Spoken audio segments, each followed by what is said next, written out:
Long idling hours in class finally came to an end. Time to go home and chill. Huh? Are those thugs threatening a girl? Picking on the weak? Such cowards. Oops, she saw me. Now they're all looking at me. As a Muay Thai prodigy, I most definitely will run as fast as I can from danger. It's not me. My legs have a mind of their own. Besides, I stood no chance against those big, scary guys. I might get myself hurt if I tried to help. Then she'd call me a jumpy idiot. Yet some part of me still wished I could do something. While I was pondering from afar, a guy charged at them out of nowhere, then knocked them all out. Looked like he knew martial arts. Like me. I'm Jamie, by the way, and my story's absolutely normal. Please like and subscribe. I didn't expect to see my dad home this early. Sweetie, you're back already. How's your day? Hi, Dad. All good. It's been just me and my dad since my mom passed away when I was little. He's the best dad I could ask for, but he's shunned by this entire town. He's one of the firefighters who reported to a tragic fire accident around a year ago. They managed to save many lives, but unfortunately there were casualties. After that, the fire department became the town's scapegoat just because they couldn't save everyone. However, I could see better than anyone how much my father had sacrificed. He always covered up his left arm and told me not to tell anybody about it. He considered it part of his job and still felt guilty about that tragedy. More importantly, he taught me to be willing to help others no matter what. Little Jamie did listen to him and was always helpful, but no matter how hard we tried, we still had to endure the townsfolk's woulda, coulda, shoulda nonsense. So, I now live by my own rule. Don't be a hero. Hey, it helped Jesse Eisenberg's character survive Zombieland, so it'd surely get me through my life. And so the happy little girl now wears a permanent scowl on her face like her armor. Thanks to my tough exterior, no one would ever pick a fight with me, or speak badly about me, at least not to my face. Side effects included having no friends, getting pushed around by teachers, and being brushed off most of the time. You know, the usual cold shoulder. The next day, I was enjoying a good old boring normal day when I suddenly was summoned to the principal's office. For bullying a fellow student? What? Turns out, the damsel in distress yesterday, Betty, reported everything to the principal while conveniently placing me in that gang. I tried explaining myself, but my efforts seemed to be futile. Can't say I'm surprised. Like father, like daughter, I am seriously concerned about my students' safety, especially since street violence reigns in this area lately. Such terrible behavior is even more serious coming from you than those imbeciles. Good heavens, I hadn't even touched a single strand of hair on anyone's head. Poof, she obviously is blaming me simply because I didn't help. But speaking the truth would be like adding fuel to the fire. I believe the proper punishment for you is immediate suspension for 2 weeks. No, sir! I can't be their accomplice because I was gonna start a self-defense club for girls. Just like you, I worry a great deal about multiple attacks recently. Therefore, I want to help them be prepared. I was trying to recruit Betty, but she was surrounded by so many of them while I was all alone. That's like fighting a losing battle. I actually ran away so I could, report them to you. Betty must have mistaken me for one of them. My gibberish speech went on for a good while before he finally let me go. I had to bluff my way through as many questions. Where does the club take place? When? How many members? And since he said he'd come by sometimes, I actually had to create a self-defense club and begin recruiting. The first day of the club, only a few girls came. Fine, I don't have much care for this stuff anyway. It's merely an excuse for me to be let off the hook. I grabbed the 2 tallest girls, then asked them to demonstrate a couple moves so the rest could follow their lead. When an assailant strikes, cross your wrist to trap his arms. Jump, and boom! Boom. Yeah, boom! Did I do that right, Jamie? Jamie? Yes, that's it. Don't be lazy, okay? Then I got back to scrolling on my phone and saw that Betty had gone public about the incident. Even someone as indifferent as me could see how much sympathy and attention Betty got after that. Her story's influence went beyond the internet when our school launched a No Bullies Allowed campaign and chose her to be the spokesperson. However, they could only propose outdated and ineffective measures, like always traveling in groups, bringing pocket knives or pepper spray, or giving in to not get any serious injury. None of which really helped, and more students fell victim. A few days later, right before English class, I saw the Good Samaritan that day. He's Aaron and transferred from another school in the area. Come to think of it, he's quite a heartthrob, which got all the girls all riled up. Do you have a girlfriend? What's your type? Sexy, cool, nerdy. I know, nice and sweet? Yes. Oh, Mr. Bernardi's here. As usual, Mr. Bernardi began the lesson with a pop quiz. Today's topic was Hamlet. Okay, I knew this one. What's the play about, Teddy? A guy named Hamlet? Good, B+. Any other idea? Jamie? The play works on many levels. It's about Prince Hamlet's family conflict, their politics, how he can't make up his mind about duties, moral codes, and... Stop! F. You're reading too much into it. Well, I should have seen that coming. You suck. What did you say, Aaron Taylor? I said, aw, shucks. Wow, this guy's so much more than just a pretty face. When class was over, I came to thank him and even got his socials. He's a super handsome guy with a voice of an angel who defended me. I think I got, well, you know. Let's see what his social says about his type. Oh, Betty seemed to be gaining more and more support, huh? I guess people have more compassion for delicate little flowers like her. Wow, nice. I had zero chance then. Suddenly I heard a commotion outside, then peeked out to see my father dealing with rude neighbors. Man, I can't live the life of the local doormat anymore. If so, I had to change first. I can be like her. All right, starting today, call me Dainty Jamie? Ugh, I'll figure something out. But my life will surely be different. Aaron, your girlfriend is coming. I'll certainly need a new look to go with my new personality. The Princess Diary would be the perfect tutorial. First, I have to look like a princess. So I replaced my sneakers, hoodies, and t-shirts with high heels, short skirts, and all things pink and glittery. Of course, cute accessories are a must. Ting! But it would be lying if I said this new style was comfy. This morning, my long hair got caught in a keychain on my backpack. It was impossible to untangle, so I had to cut off a chunk of hair. You know what they say, pain is beauty. I went to school in my new style, and the moment I set foot in the building, people stared at me like I was an alien. Then the mocking began. Look who's talking! Last time I saw something like you, I flushed. Oh dear, that wasn't very ladylike. So I decided to change my tone to sound posh and even learned how to sit, stand, and pick up dropped items elegantly. Greetings, Mrs. Allen. Can I have mashed potatoes and beans, please? What's that? Speak up, young lady. I'm sorry. Can someone be a doll and help, please? But they just looked at me all judgy. Stay calm. A lady doesn't panic. I slowly sat down with poise, but someone already picked up my tray. Aaron! He's freaky fast. Being a helpless pretty girl sure is nice. Jamie, you look different. I've always looked like this, silly. Since then, we started having lunch together. I felt safe around him because he's new here and didn't know about my past. We gradually became close as we've had many things in common, like martial arts. I really wanted to let my geek flag fly high, but had to hold back. Still, it didn't mean he's used to the current me. Like, he'd not understand that I was trying to eat gracefully. Are you a slow eater or just picky? Give it to me. I was saving it for last. Also, he often brought me honey and lemon candy. Sweet! But that's because he thought my soft voice came from a sore throat. Aaron, I was looking for you everywhere. Come, I want to show you something cool. We're kinda in the middle of something. Why are you always with her? Let me tell you, her father... Come here, you have to see this. What is it? Flowers. Yeah, flowers. Aren't they pretty? You're weird. Like, in a good way, but weird. Are you trying to hide an earth-shattering secret? Like your true self? Am I wrong? No way. What else can I be but myself? You watch too many movies. To keep up my fair lady appearance, I shouldn't come to the Fight Girl Club so frequently. Since the principal wasn't breathing down my neck anymore, I hadn't been there for the past 2 weeks. Meanwhile, I tried to talk to Aaron more often. He's very nice. A bit too nice, as in he literally took pleasure in helping others. Today, although we're supposed to walk home together, Aaron canceled at the last minute cause... So sorry.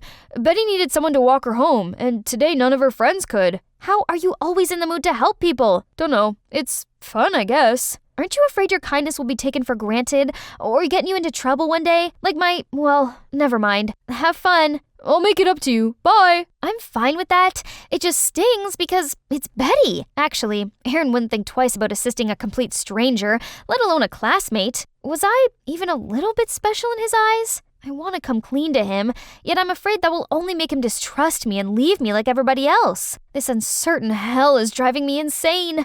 I'll ask him out to clear things up. Ugh, just a dumb text from my self-defense club. Delete! Eek! He said yes! That's a good sign. Sunday came, and after we bought our tickets, we saw a girl struggling with dozens of grocery bags. Oh, that's Pooja from school. Aaron hurried over to help with the bags. We had some time before the movie started. We walked her back and found out that she's volunteering at a soup kitchen for homeless people. Thanks so much. You two are here anyway. Want to join us? We always need some help here. What? Free labor? Absolutely, no sorry. problem. We got tickets to a movie, right, Aaron? I don't think it's too late to change our plan, though. I had to pull him aside immediately. Aaron, what if we're too helpful so they keep us here until late? If not, we'll get yelled at. And if we leave early, they'll have something else to say. I don't know, maybe this isn't a good idea. Come now, so complicated. Just flat out say you don't want to help. Don't be ridiculous. It's our date, and we shouldn't let it go to waste. I'm ridiculous? Okay, but at least I'm not selfish and conceited. You don't want to feed the homeless? I'll stay and give them a hand. You can leave. Hey, what's the matter with you? Don't think you're better because you help everyone you see. Oh, so now we're being honest? Fine, my turn. I didn't listen to what everyone said about you and still became your friend. Turns out they're all right after all. Like father, like daughter. What are you talking about? You knew everything? Yeah, I'm not dumb, and that's not all. Now I finally believe my dad died in that fire because of your dad's negligence. Then he stormed off, leaving me stunned.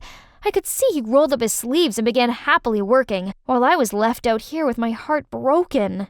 Hey, what's the matter with you? Don't think you're better because you help everyone you see. Oh, so now we're being honest? Fine, my turn.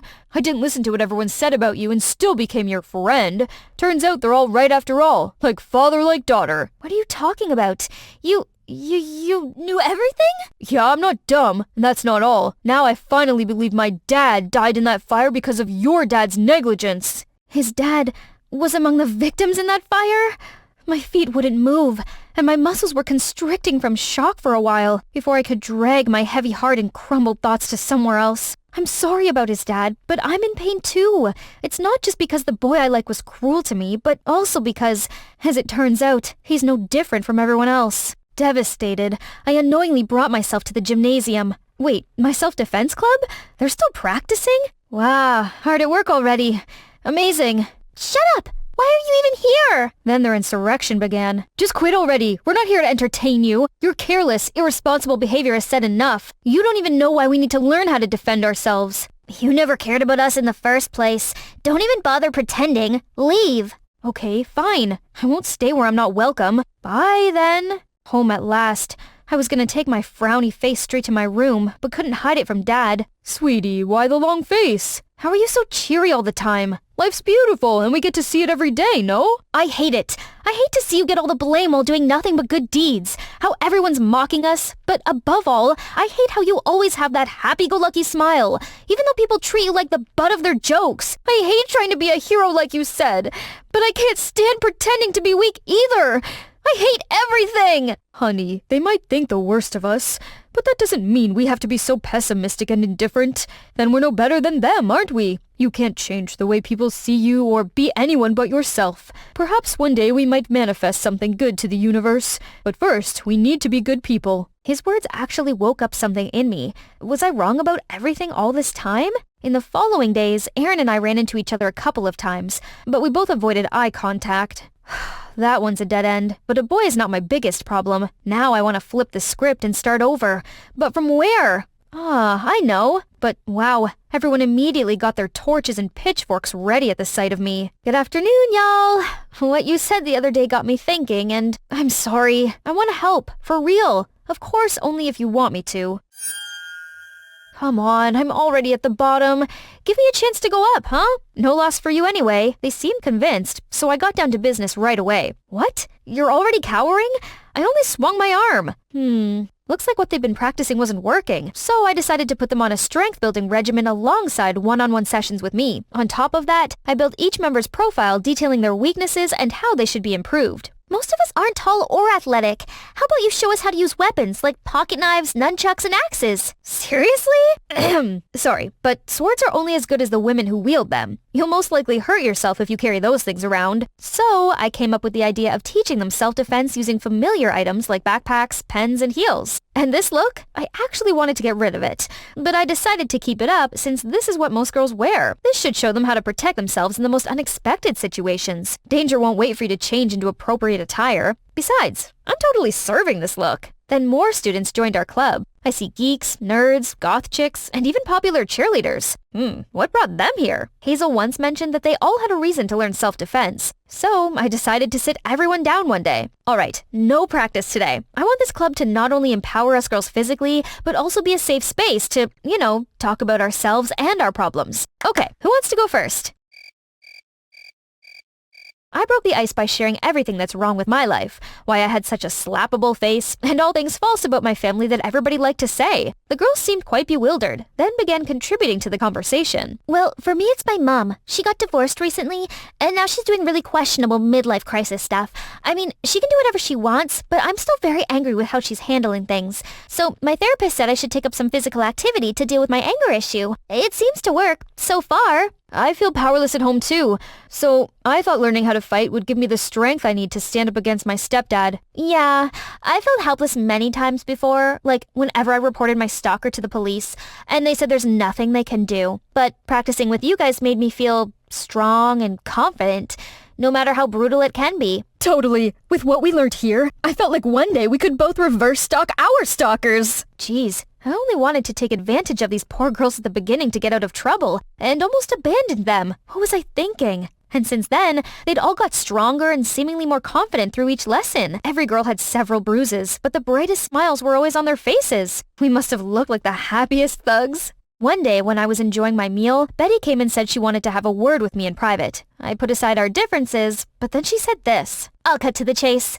Your violent little club is getting more popular and taking away people's attention from what's truly important. My campaign. I don't follow. We exist in completely different spaces. I have nothing to do with your campaign. You know what I'm talking about. All that everyone cares about now is your girl fight club. I'm just concerned that you're planting seeds of violence in other students' minds. That's all. Gosh, I don't need to explain to you, of all people, what I'm doing. If you're worried nobody cares about you anymore, maybe, just maybe, they're tired of your sob story and useless anti-bullying measures. Ugh, you're wasting my time. However, I couldn't have anticipated disaster struck right that evening. Another person was complicit that day, but I was hesitant to point her out because I feared her retribution. But now your love and support have given me strength to do the right thing. That girl was none other than Jamie. She even blatantly lied to the principal that she had self-defense club. But they're nothing but a bunch of thugs in disguise. I am truly terrified for myself and everyone else in this school. Members of the club were on my side. Still, most people chose to believe Betty, including the teachers. And so they shut us down. Am I on the right track after all? Or should I just return to my old, quiet life? The next day, the whole club came to comfort me. Don't cry because it's over. Smile because it happened. Never mind her. She already had her army of simps go to war with Team Betty. But from the bottom of our hearts, thank you. I couldn't have done anything without you guys. It's my fault the club shut down. Jamie, we became fighters thanks to you. You're a real one. I was walking home, feeling much better than yesterday, when I saw the last person I want to see, Betty, who's with her bullies? Betty, you okay? Never better. See, I'm with my friends. What? Didn't these guys beat you up? We buried the hatchet. Friends for life, right guys? You talk too much. What now? What's the problem? Aaron came flying out of nowhere and pulled me out. Then they tried to pick a fight with him, but Betty prevented it. Then we walked together, no word spoken. When a thank you was on the tip of my tongue, he already went in another direction. Later that day, I found out that Betty owed money to them and almost couldn't pay them back, hence their intimidation. Now that the issue was settled, they're back to being friends. Their friendship made me cringe. I shouldn't bother myself with it since I already knew Betty wasn't all pure and innocent then. The next morning, Betty dragged me aside as soon as I came to school. Looking for your favorite scapegoat? Where are your bestie assailants? Shockingly, she wanted to apologize. Jamie, I promise it won't happen again. She even said that it was Aaron who told her to change her ways. Welp, it didn't matter anymore. Pretty please don't tell anyone about this. My parents would shave all my hair and use my shiny bald head as a mirror if they knew. Whatever, I'm no snitch. But how long do you think you can get away with this? People's sympathy will run out one day. Are you gonna ask them for another punch to have another sob story? Then I stormed off, leaving her frozen on the spot. It's Monday, meaning I was supposed to attend club meeting, but now that we're banned, I don't have anything better to do. So bored. Suddenly, I saw smoke rising from afar. That direction. It's the gym! I acted on instinct and ran towards it. As I approached the fire, I realized it was much bigger than I thought. Worse, I heard someone scream for help from inside. So I hit the fire alarm, but as soon as it sounded, memories of the fire in the past and my dad came rushing to me. It's keeping my feet rooted there. At this point, many people heard the alarm and came to help extinguish the fire. What you standing there for? Give us a hand! Ayo, did she cause this? Out of the way! Useless! Images of Dad's scar filled my head. I just want to explode. Is history repeating itself? Are people gonna die? Jamie! Jamie! Jamie! I was awoken by the calls of my friends from the club.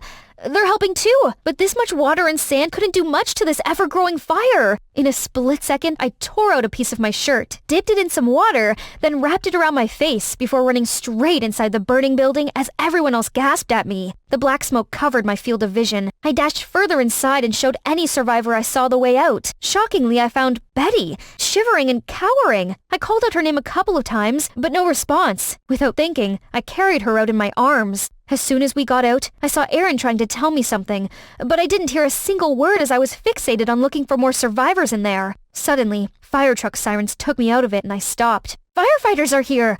My dad's here! They swiftly took care of the rest. But my dad's uniform caught on fire, which had to be taken off. That's when he inadvertently revealed his scarred arm. When the fire had been put out and no one was left inside, I rushed over to give my dad the biggest hug. Dad, you're all right! I finally did it! Then some townsfolk came to pick up their kids, and I saw them looking at my dad's scar with this stupid, aghast look on their faces. What are you looking at? Y'all thought a firefighter's body's flawless? This? It's what he got for trying to save you and your family in that tragic fire and all these years. He should have been praised as your hero, but instead, all he got in return is deformity and your ungrateful ass. Dad had to hold me back to stop any further colorful words from coming out of my mouth. Poof. They need to hear that. It took a while before a few people approached my dad, asked him how he was doing, and apologized for mistreating him, as well as disregarding his contribution to the town. Hey, my emotional outburst helped. After that incident, I spent a few days at home. The girls told me that Betty admitted to setting the gym on fire so she could play the victim and be the center of attention once again. Betty only contacted Aaron because she wanted him to save her specifically, but the fire was unexpectedly huge and spread like, well, wildfire. Tragically, Aaron didn't make it in time while Betty was completely unaware of other students in the gym at that time and accidentally trapped them. There's going to be dire consequences for her no matter what. That evening, I answered the door to see a familiar face. Hi. Hi. How are you holding up? I was so worried. Wait, let's go somewhere else. I didn't take Betty's text seriously until I heard you running into the fire. Please forgive me. I'm sorry about the last time we spoke. I was so angry I said all those wrong things about you. I'm very sorry about your dad as well. It's okay. And my family and I should have been thanking your dad and his team. Without them, my mother wouldn't have been around now. That's alright. I wasn't being completely honest either. The truth is, I know. Ever since the day we fell out, I kept an eye on you still. I know that's creepy, but I just wanted to know how you're doing. Believe it or not, I secretly came to your self-defense club a couple times and saw what good deeds you're actually doing. And now, would you give me the chance to get to know the real you? Bro, you're sure you want to know me? I've seen that you're more than willing to ditch me and help just about everyone in need, and I'm tired of that. Besides, aren't you into nice, cute, petite girls? Says who? Is this about what I said in English class? It's just so the girls would stop. And the other thing, guess I was a bit misleading, but that's how I instinctively act to everybody because I thought it's what any good person would do. When you finally become my girlfriend, you'll get the special Aaron Taylor treatment. That's still not my biggest achievement this school year. I got to be friends with these amazing people. And even though I'm not a true hero, I found a way to help them overcome some of their problems. Would you believe it? I was really happy I did that, and I would be happy to do it again. Hello everyone, I'm Ola from Madrid. That's in Spain. Before you ask, no, I'm not a boy. Although, according to everyone else, I sure look like one. 6 feet tall, broad shoulders, and hair like a lion's mane. No matter how hard I try, I'm still not girly enough. Take that! How do you like me now? Nice hoop, dude. You're a monster. What? I'm a girl, you dum-dum. What? No way. Yes way. Dude. Wow, you look like a dude. And now you look like a fool just lying there. Being mistaken for a boy used to be fun and all. It never really was a problem until we got to middle school and, people started liking people. How am I supposed to get boys to like me if they always think I'm one of them? And yeah, it doesn't exactly help that I keep beating them in basketball either. It especially sucks when I reach high school. Girls my age are getting boyfriends left and right. There's practically a new couple at school every single day. A typical day pretty much goes like this. Did you hear that Tom and Remy are dating now? Oh, that's my best friend Kiki. She's a social justice warrior, and the best thing in my life. Seriously? Remy? Tom's going out with Remy? He didn't even know she existed until she suddenly walked up to him and confessed her feelings. I told you, boys are shallow and all the same. They just like whoever likes them. Well, if it's so easy, then why haven't I got a boyfriend yet? I'm not listening to this again. Your nonsense love me, choose me rant. Just look at them. What does Remy have that I don't? Seriously, do you want a list? One thing you have to know about Kiki and I is that we are so different. While I am 6 feet tall, she is barely 5 foot. Kiki takes matters seriously and likes to be on the right side of everything. I, on the other hand, just want a boyfriend. But even with our differences, I know she always has my back. And I got hers too. I thought I would be stuck with my non-existent love life forever. That is, until one fateful day. We're protesting the cutting of the oak trees in the park tomorrow. Be there. Ugh, I don't want to come. The sun is gonna burn, and last time we tied ourselves to a tree, I had rashes for days. Our ecosystem is being destroyed, and you're worried about rashes? Suck it up.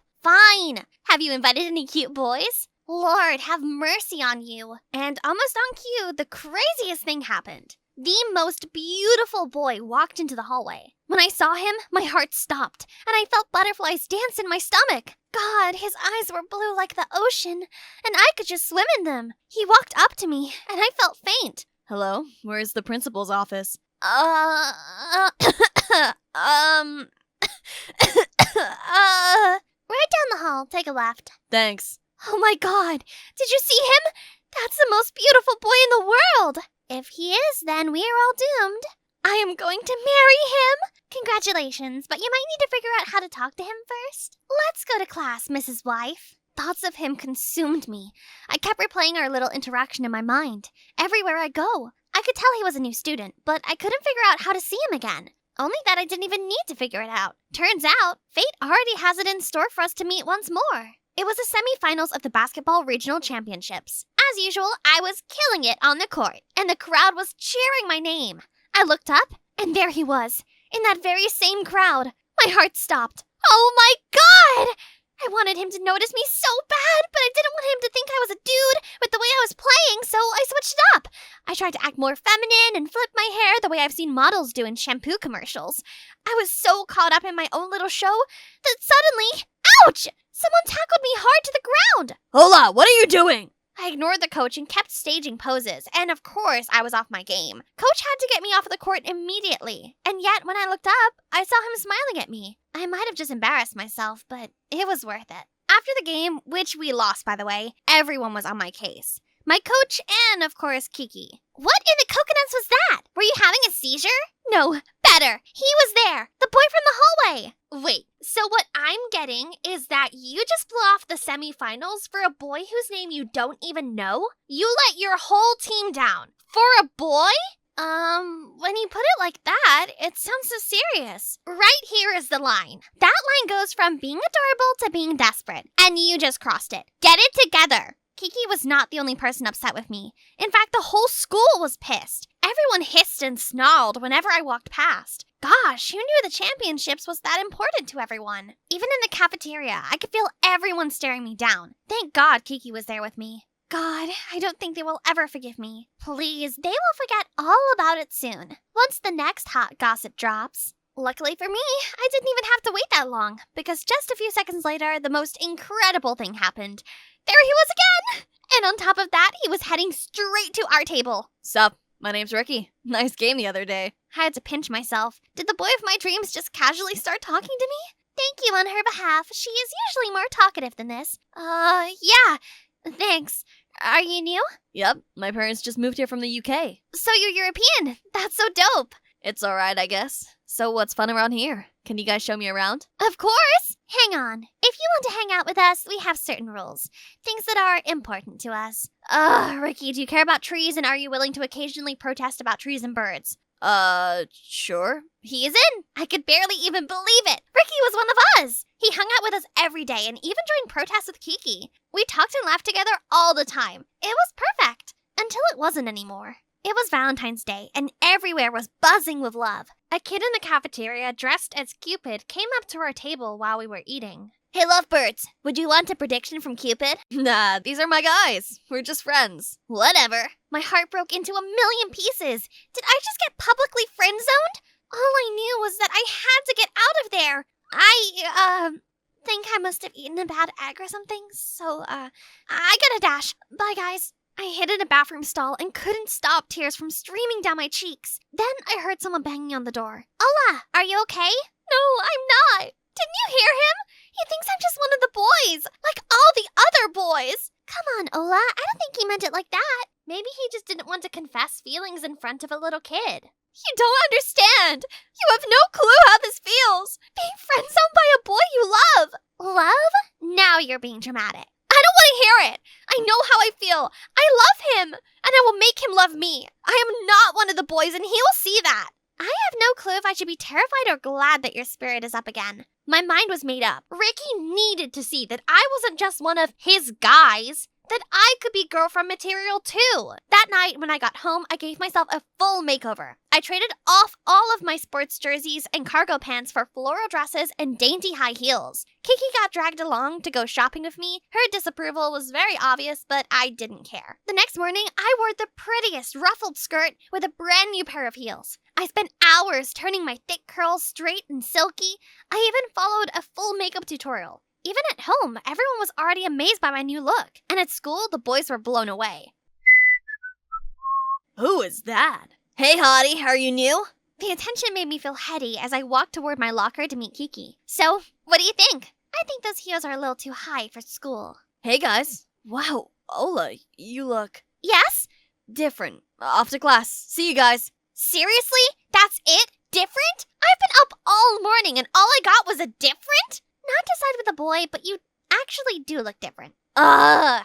I was so angry and frustrated that I kicked the lockers with my foot, completely forgetting I was wearing heels. I fell so hard on the ground. Ouch! Oh god, that's bad. I think you sprained your ankle. Yep, I was down on the ground in the hallway, crying in pain.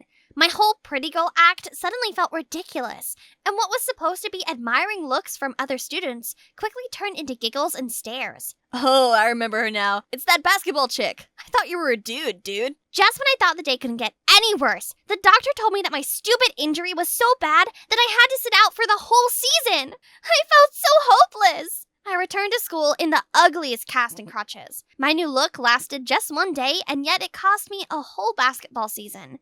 Now I was the center of attention for all the wrong reasons. On the bright side, Ricky was being the sweetest person ever. He helped me carry my bags without me even asking, and always made time to check up on me. I could feel a breakthrough in our relationship. A spark was growing, I was sure of it. One day, as we were all walking home after school, he suddenly turned to me and asked, Hey, so everyone's going to the fair this weekend. Do you, maybe want to come with us? If you're worried about moving around, we can always carry you. We? Fine, me. I'll carry you anywhere. Sure, I'll come. That evening, I was on cloud 9. I wore my best dress, even though my cast kinda got in the way, and I did the most glamorous makeup look ever. When Ricky came to pick me up, he couldn't help himself as I walked down the stairs. Wow, Ola, you look... Different? I was going to say beautiful. The fair was a blast. We had so much fun, and I was so glad I came. Let's go bob for apples. That's my favorite. No thanks, too unhygienic. I'll come. Big mistake. I forgot I had layers of makeup on. When I dipped my head in, my makeup smeared, and I transformed into the boogeyman. I even made a child scream and cry. I ran to the bathroom to wash my face, too mortified to even face Ricky. But when I came out, I couldn't find either him or Kiki. I went behind the carousel and found Ricky talking with another girl. She was so pretty. It painfully reminded me of how hideous I had looked just seconds ago, and my heart couldn't take it. There you are. I got apples like a normal person. Hey, why are you crying? Oh, Ola, I'm so sorry. I'm such a fool. Let's go home. We left without telling him. I had nothing else left to say to Ricky after that. I avoided him in school, stopped taking his calls. I was done fooling myself over him. I focused on getting better. And after a few weeks, my cast was off. I still needed crutches, but it was progress. I gave 100% of my attention to basketball, and my spirits were slowly lifting again. So what if I wasn't as feminine or graceful as other girls? I liked myself just the way I was, and someday I'd find someone who felt the same. A love built on lies could never bring real happiness anyway. Then one evening, I was watching a game at home when I heard the doorbell. Kiki, why are you ringing the doorbell? You know your way in. I know, but I brought a guest. Just hear him out. I'm going inside. Hi. So, you ghosted me? I didn't.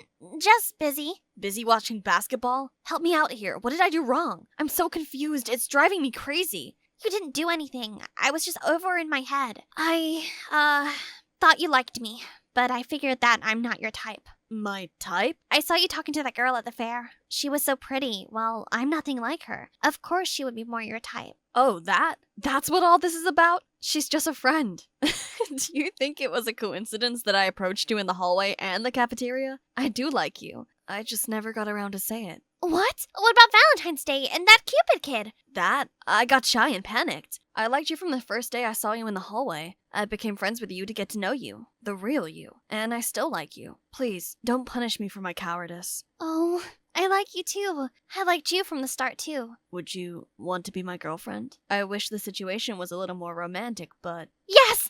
I would like that. Oh god, what fresh chaos is this? We're dating! God help us all. Finally! Two of the slowest people in the world. Wait, you knew he liked me? Duh, I knew from the first day. It was obvious, babes. Then why didn't you tell me? And where would be the romance in that? And here I thought you didn't believe in romance at all. In the end, it all worked out perfectly. I found the best boyfriend ever. Someone who truly loved me for who I was. Looking back, all my past attempts to change myself seem so silly now. And to anyone who's ever felt they needed to be someone else to be loved, just know this. Being yourself, your truest self, is always more than enough. Hey, I'm Connor, and I'm currently taking a well-deserved break from studying to hang out with my friends. I go to college at the Georgia Institute of Tech, and I'm sure to be a top-notch architect one day soon. Now I just have one thing to deal with, then I can properly enjoy my night off. Oh, here she is. Connor, I can't do this anymore. I don't want to hurt you, but sorry. We should stop seeing each other. Well, every ending is a new beginning. Cheers. I was the master of getting girlfriends I'm tired of to break up with me. It was great, as this way no one could ever accuse me of being a bad boy. What to do now? I reluctantly had to find a new challenge then. Oh, I'm sorry. I was just going to turn this in. That's okay. Just trying to find one more paper. What's your name? I'm Connor. Hi. Her sparkling eyes, her shiny hair, her soft hands. But ugh, why was suddenly some nerd dragging me away from the hot girl and into a corner? Before I could ask him what was going on, he started waving a photo of this girl in my face. So it turns out this dude is called Patrick, and the girl in the photo is Paige, his girlfriend. Their parents are both influential sorts and organize their whole engagement. Sounds great, right? I mean, she's pretty cute. But no, he wanted me to find a way to make Paige break up with him. I've heard a lot about you. I need your help. I can't do this myself.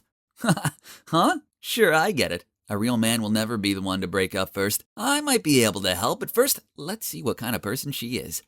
The conversation started to become super serious. From the sound of it, this Paige girl was a genuine good-natured girl with a vulnerable side. So this needed to be handled with extra care, so that there wouldn't be any awkward family provocations from my clients. Perhaps... Nah, this way wouldn't work. Neither would that way. I was about to give up when suddenly Patrick stacked a pack of money, approximately $1,000 on the table. Help me, then it's all yours. Whoa, that was a lot of money to me. It would get me the magnificent PS5 of my dreams. Besides, with my charm and handsome looks, I could make Paige fall in love with me and leave Patrick in no time. Genius! My debut had to be spectacular, so I looked online and hired some people pretending to be thugs to block Paige's path. Then I'd waltz in and rescue her. The plan was all set, so I leisurely walked to the rendezvous spot, but oh no! Who knew those guys were real thugs? They threatened us, asked us to hand over all our belongings, then forced us to go to some abandoned warehouse. Oh my God! The $1,000 was so not worth losing my life for. Yes, I was somewhat afraid, but my flirtatious instinct kicked in, and I turned to Paige and started talking to her. Oh man, she's super sweet. And I noticed that when she talks about something that interests her, she crinkles her nose. She's so cute, but most of all, she's really smart. Why, you ask? Because just an hour later, the cops showed up and arrested the thugs. Turns out, before Paige handed over her belongings, she quickly texted the thug's license plate to a friend and asked her to call the cops. Phew! And, luckily for me, thanks to this destiny meeting, I got a little more information about her and learned that Paige was planning to learn Spanish to major in tourism there. But there's one more important thing. That is, I think I have a crush on her. She's not like any other girl I've met before. I want to win her heart, truly, not just because of the plan. It will be the best of both worlds. Patrick gets to be free of Paige as requested, but she won't end up a lovelorn girl because she'll have a new handsome boyfriend by her side. Yep, that'll be me. There was just one problem. In all the commotion of the day, I'd forgotten to ask Paige for her number. Oops. I had asked Patrick for it and then texted her, but sadly didn't receive a response. I needed to be smart about this. So I decided to pretend to be a Spanish tutor. Yeah, I can't speak Spanish, but with my charm, that's no big deal, right? I created a flashy profile and told Patrick to pretend to surf and accidentally find me. Then show Paige. And so, ding! Hola, yo soy Professor Connor. But wait, sheesh! If only I'd studied Spanish harder in high school. And now the extent of my Spanish were just a few words I'd picked up from binge-watching Money Heist. So I just copied down Spanish lessons off YouTube and taught these to Paige. I don't know if it's because of my teaching skills or my charisma, but Paige seemed to think I was legit. However, my flirting tricks weren't going so well. I knew she liked me. I mean, who wouldn't like me? Besides, she gave me these cute looks and laughed at my jokes. Our chemistry was undeniable. So when I reached over and placed my hand on top of hers, I felt sparks fly. But then she gave me this awkward look and moved her hand away. She liked me, right? So why was she acting like this? I never failed at flirting. Feeling frustrated, I was trudging my way up the street when, was that Patrick happily holding hands with a girl? I recognized the long hair. It was Paige. Ugh, why can't she drop her lousy boyfriend already? And why won't she date me instead? I was about to leave, but the more I thought about it, the more resentful I became. So I bribed a little boy to run up to Paige and say, "Why aren't you with Connor, you cheater?" Mean, huh? But Patrick would be pleased as he now had a legitimate excuse to break up with her anyway. But when the girl turned around, I realized that she wasn't Paige. The poor girl looked completely dumbfounded. Patrick started yelling at her and pulling on her arm so hard she almost fell over. Where's the nerd Patrick? And that wasn't cool at all. Then he raised his hand to hit her, but I zoomed in front of him. "Stop! No reason to hit a woman, bro!" Patrick immediately grabbed my collar. "You dare play tricks with my Becky, huh?" Seeing that, the shocked girl quickly ran away. No, I thought it was Paige, so I hired the boy just to give you an excuse to break up with her. Calm down, bro." Patrick reassessed the situation, then he cleared his throat and said, I was bored of Becky anyway, thanks." I was still shocked by this jerky side of Patrick when he immediately said, "By the way, you can stop the plan with Paige. I decided I like her now. Lately she's been so full of life and less clingy." He told me he would still pay me, then he hopped into a taxi. Ugh, that's the version of Paige when she's with me. I gave her that zest of life, you jerk. Whatever. From this day forth, he was no longer my client, and I didn't want his stupid money. It was time I told Paige what Patrick was really like, so I arranged to meet her in a cafe and told her everything. But when she got over the initial shock, she snapped at me. "I know this is all part of your twisted fabrication. I mean, you lied about speaking Spanish, and now you're just making up stories to break Patrick and me up." Then she threw my textbook back at me and stormed off. Oh man, that Patrick is such a slimeball. But I couldn't blame her for believing him over me. I'd seen firsthand how much of a wolf in sheep's clothing he was. I tried to find proof to show Paige, but that jerk sure covered his tracks. His whole nerdy bookworm facade was flawless. And he was still this sluggish nerd, wobbly clutching the bus handle to go to school every day. Ugh, what a con man. Just you wait, Patrick. It's time the world saw your true face. With such determination, I continued to spy on him around town. Then one time, like every other day, I was on duty when a group stopped me, accompanied by Patrick pointing at me. "Here's our sandbag." Uh-oh, looks like I was busted. The whole group gathered around me, fists ready. Yeah, I was pretty terrified. There's no way I could fight off a group this size. I raised my fists and prepared for pain, but then someone shouted, "Stop!" It was Paige. Suddenly, Patrick immediately changed his attitude and ordered the group to leave. He told Paige that I stole his stuff, and his friends were helping him get it back. What? The swine! Connor isn't a thief, I know it for sure. There must be some misunderstanding. Please don't accuse him like that. Patrick's face changed. He grabbed Paige's hand and pulled her away, saying, "We're getting engaged at the end of this month. Say no more." Okay, so I may have gate-crashed their engagement party, but I did hide at the back while the speeches were going on. Then to my surprise, as Patrick was talking, they both spotted me. Then Paige turned to him and shook her head. It hurt to see her like this. Perhaps she changed her mind. "What do you mean? Is this because of Connor?" Paige kept quiet, while Patrick's parents were furious. "How dare you cheat on my son? Who do you think you are?" "Paige, why is this happening?" "Really, Paige? Say something." Feeling the pressure and injustice of it all, poor Paige looked distraught as she desperately tried to hold back her tears. I really couldn't stand seeing her like that, so I jumped out of the crowd to come to her defense. "Everyone calm down. Paige is the sweetest, most amazing girl, and she deserves better than this jerk. Don't listen to him. He's a thief and a fiancé stealer." I was done listening to this guy's slander.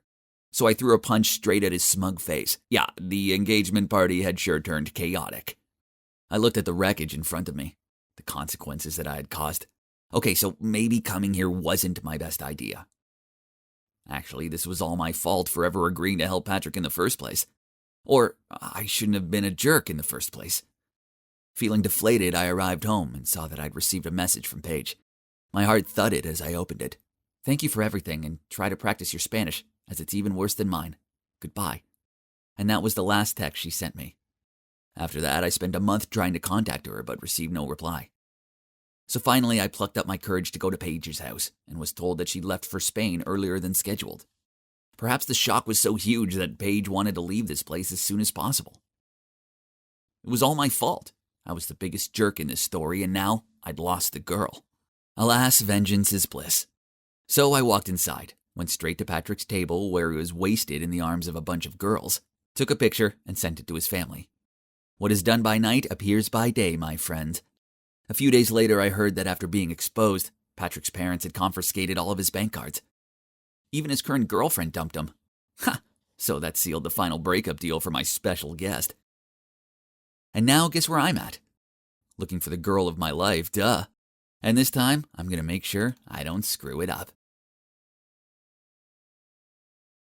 Wow, this cake tastes like heaven. I reached out to grab another piece when I heard a growl behind me. I told you to be graceful, didn't I? Then, Mom pulled me over to greet this smartly dressed couple. Ugh, again. They looked me up and down, then said, I heard that you're a gifted pianist. We would love to hear you play. Huh? Piano? I'd never played it before in my life. Before I could say a word, Mom chimed in. Unfortunately, Phoebe's just sprained her wrist. Maybe next time. I looked at her confused. Why would she lie like that? Jeez. Mom, why did you say that I could play the piano? Ah, yes. I may have bragged to them that all of my adopted children are excellent. What can I say? All moms boasted about their kids, right? And yep, I'd grown up in an orphanage before Mom welcomed me into her family. This place is pretty grand, huh? I found it overwhelming at first, and ended up getting lost trying to find my room. Luckily, there are plenty of my adoptive sisters around to show me where to go. I do have 10 of them. Yep, you heard me right. 10. It was as if I had just moved from one orphanage to another, only no more orphaned. And we're all similar ages, which is unusual, as foster parents often prefer younger kids. They said us teenagers are rather stubborn. Not to mention how my adoptive dad is never around. Seriously, I couldn't even tell you what he looks like. So it's just us girls here. I got on best with Collins. She's a couple of years older than me, and we share the same bedroom. As much as I liked living with Mom and my sisters, Mom did make us all do strange things, such as wear cheesy clothes and walk in a straight line. Worse still, she forced me to learn the piano. Ugh, I was not at all musical. I just made it right then. She also taught me how to eat properly, but it did kind of feel like a dog training session. I was only allowed to eat when she showed a signal, and by the time I could catch up with how to use the silverwares, the meal was already finished. Ugh. But I suppose that's how every mom teaches her daughter, right? And apparently, Mom didn't have the patience to coach me anymore, so she handed me over to Collins, her star daughter. We spent an hour every day talking together, or rather, she gave me pointers on how to talk correctly. Collins said I needed to control my volume because I had a tendency to shout my words, and it wasn't very ladylike. I had to whisper at the same volume as her and also choose my words carefully to show intelligence and grace. Ugh, maybe it'd be easier if I just didn't say anything at all from now on. Aside from Collins, I didn't have a chance to get to know my other sisters as Mom made each of us pursue a different aptitude. Then we had to perform for her on our monthly assessment. Mom's overall very gentle and caring, but too strict when it comes to training. So we all have to spend a lot of time and effort in practice. One day I was trying to make sense of the music sheet when I heard Lexi complain, Ugh, why does Mom force me on this mission impossible?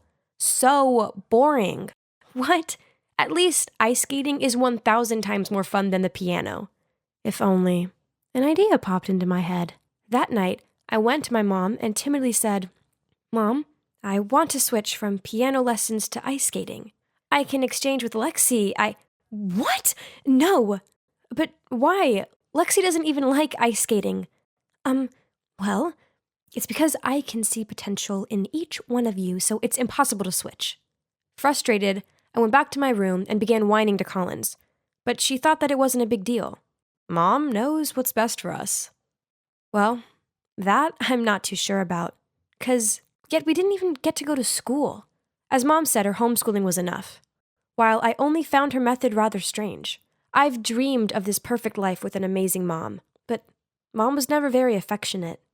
It didn't matter how much we studied or tried to perfect our chosen hobby.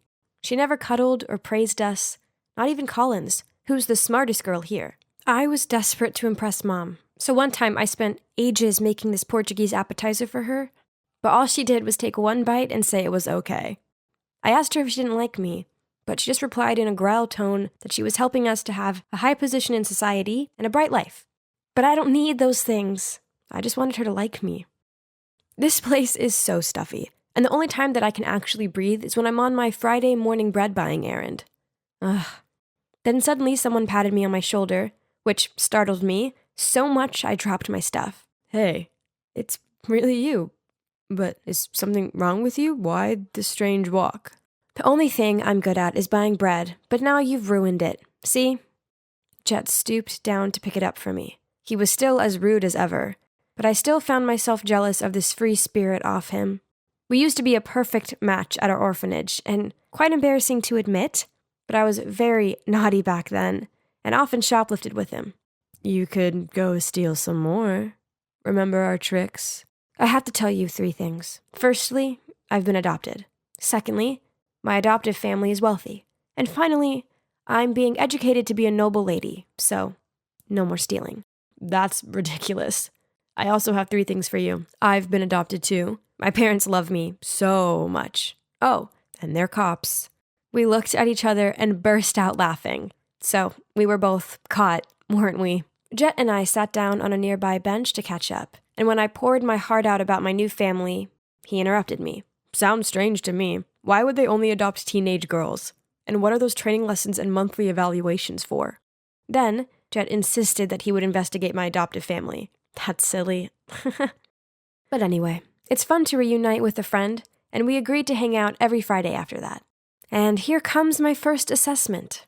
Of course, I couldn't even play a simple melody, so I had to study for 3 more hours every day. My sisters suffered even more. Kinsley was forced to abstain from food because she weighed 2 kilograms more than the standard. In contrast, Willow had to eat continuously at night in order to gain 5 kilograms. If it's to this extent, then it must have not been simply for the sake of the casual boasting of a mom, right? On the next Bread Friday, I told Jet about last week's assessment. He firmly stated that there was a problem with my family. I don't think so, Jet. Mom just wants the best for us. Listen, Phoebe, I think she trained you guys on purpose. Each of you has to be good at a certain subject, just like the shopping orders. Orders? Don't go too far. You know Kobe beef? Cows are made to listen to music, given beer to drink, and massaged, but in the end, you know what the outcome is. Oh no. Is that what this is? Mom always said that she would give us the best life, as long as we worked hard. Were we being tested and stamped like those cows? One day, I came home to Collins excitedly packing her suitcase. Mom said she's taking me to a new school tomorrow. So Collins was leaving?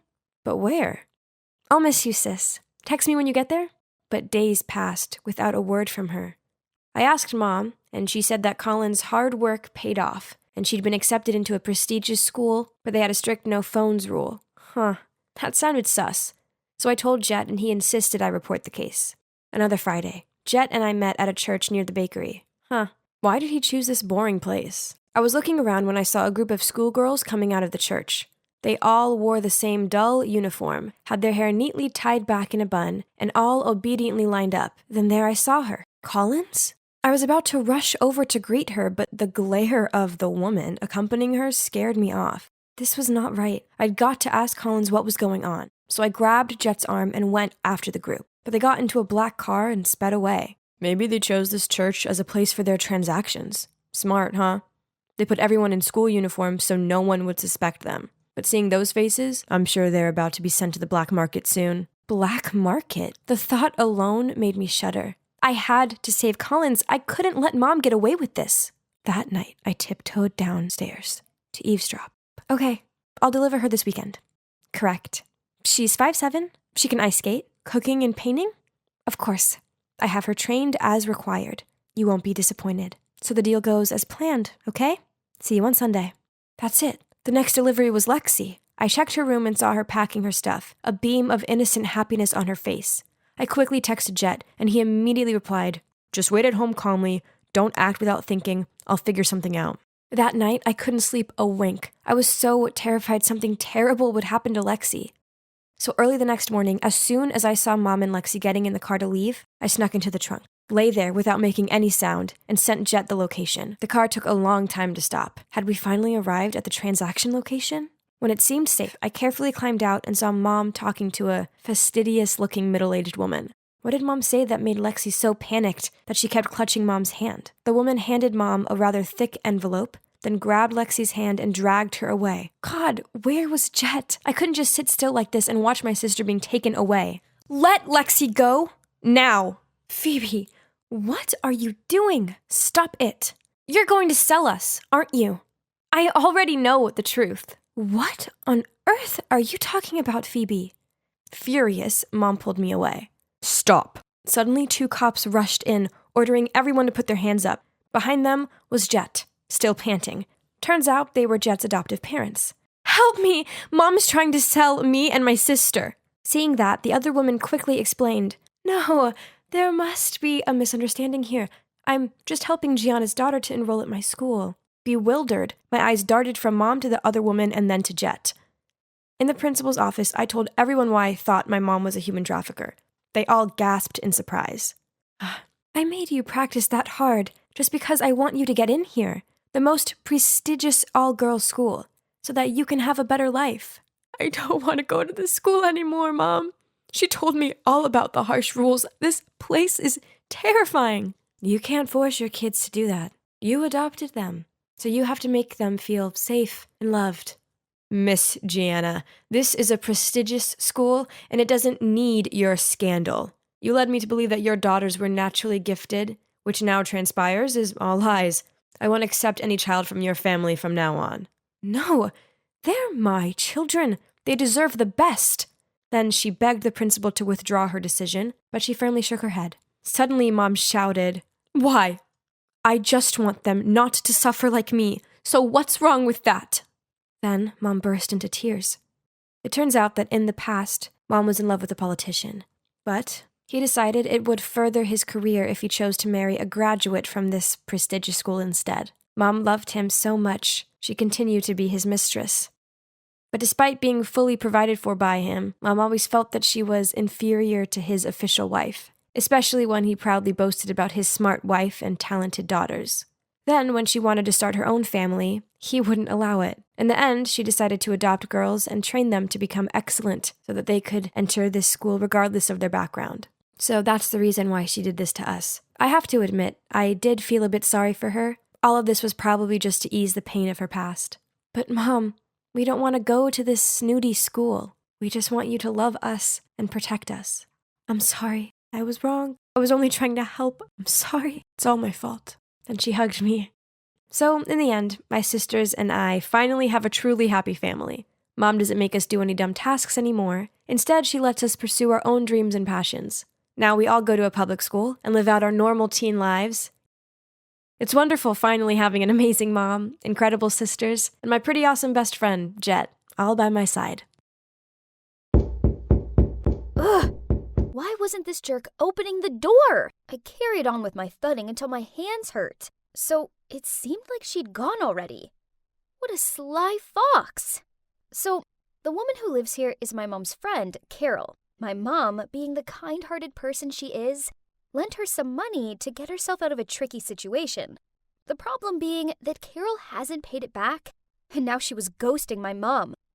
Do you know what the worst part is? That money was for my college fund. Fueled with rage, I kicked the air to release my anger. But, oops. I watched in horror as a pebble flew through the air in slow-mo, then hit a car window. Oh dear. Swallowing my fear, I snuck closer to the car to inspect how bad the damage was. Suddenly, the car door opened and 2 thugs stepped out. I tried to stay calm, apologized, and offered them some money as compensation. Unexpectedly, these guys grinned. Okay, sweetheart. If you want to make up for it, then follow us. Just like that, one of them grabbed my wrist and pulled me away.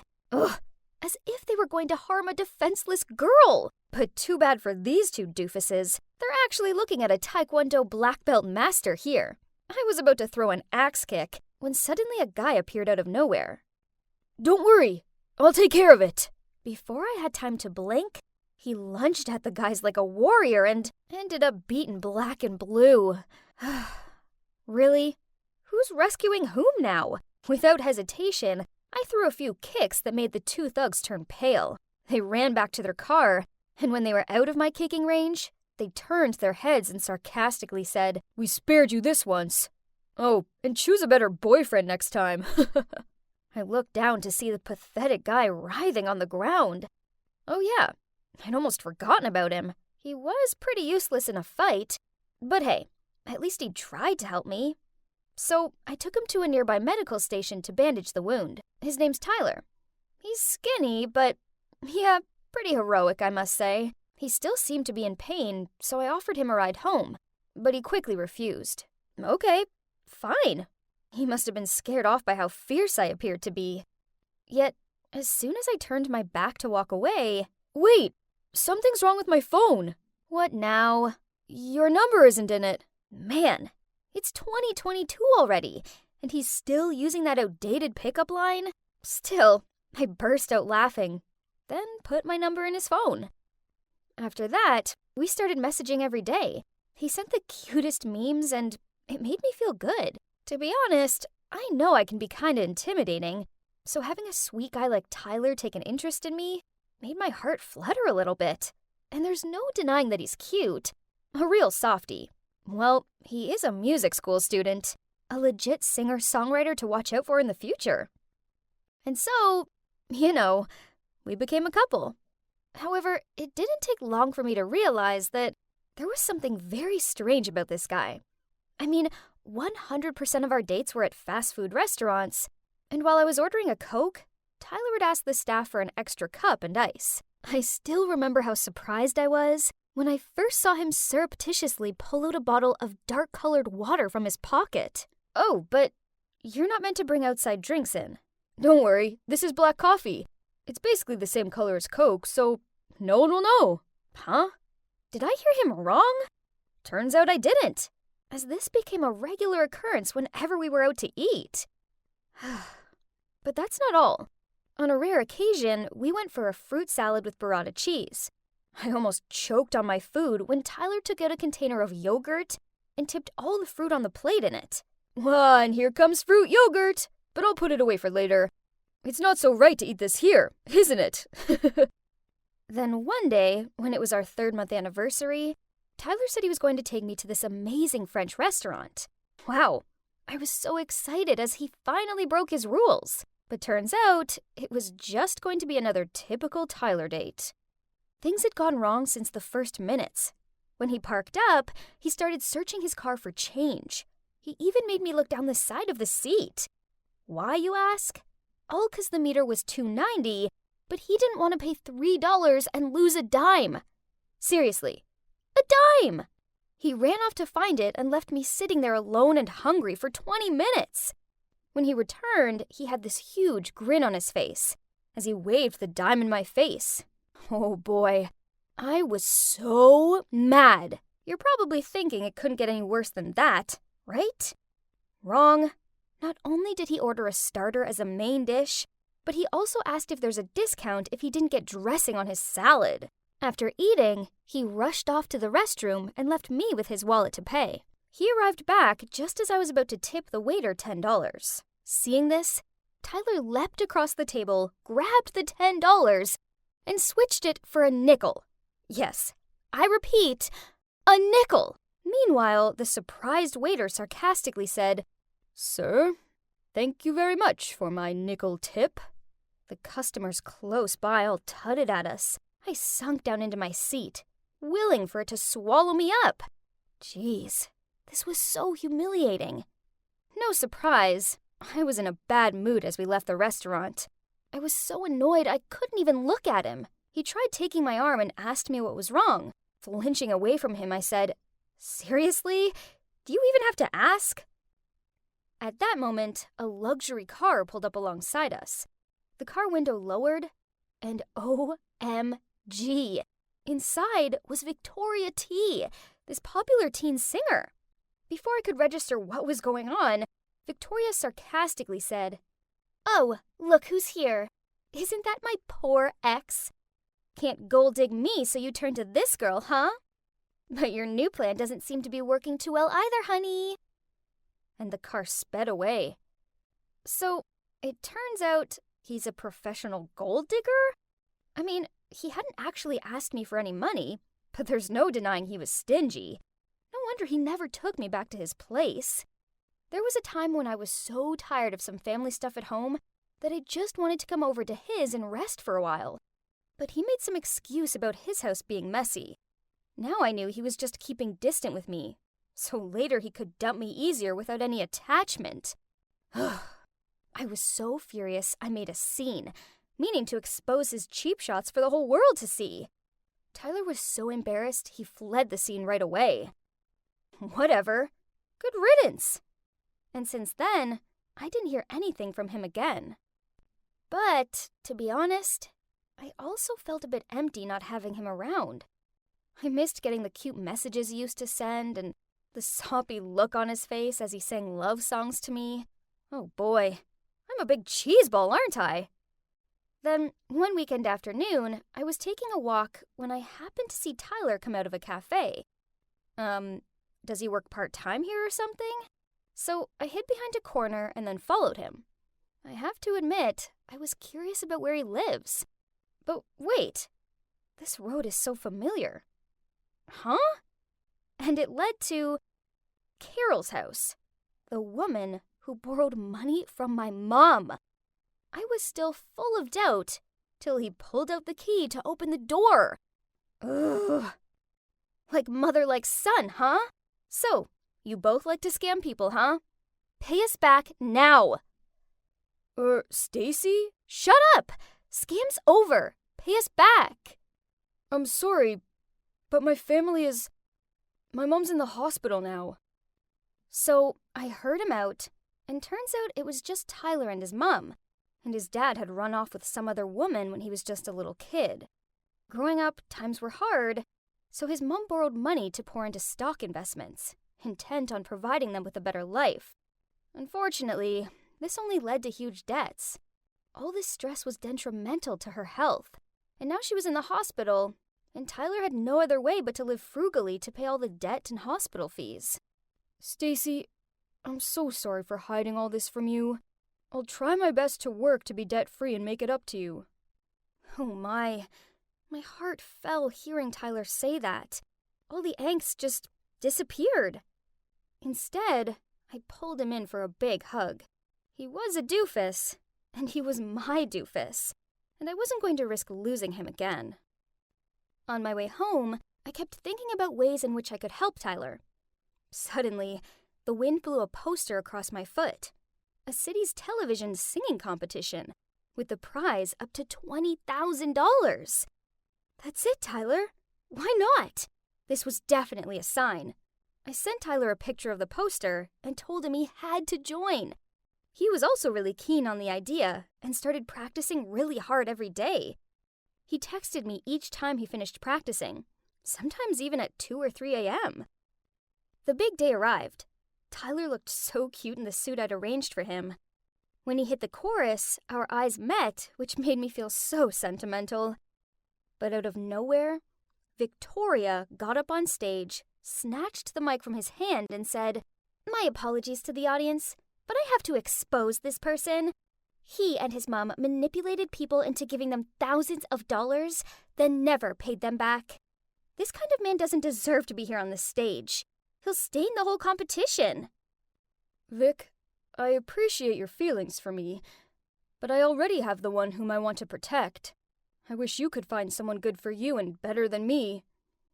Ladies and gentlemen, it's true that my family is in debt, but we do not and never run away from this.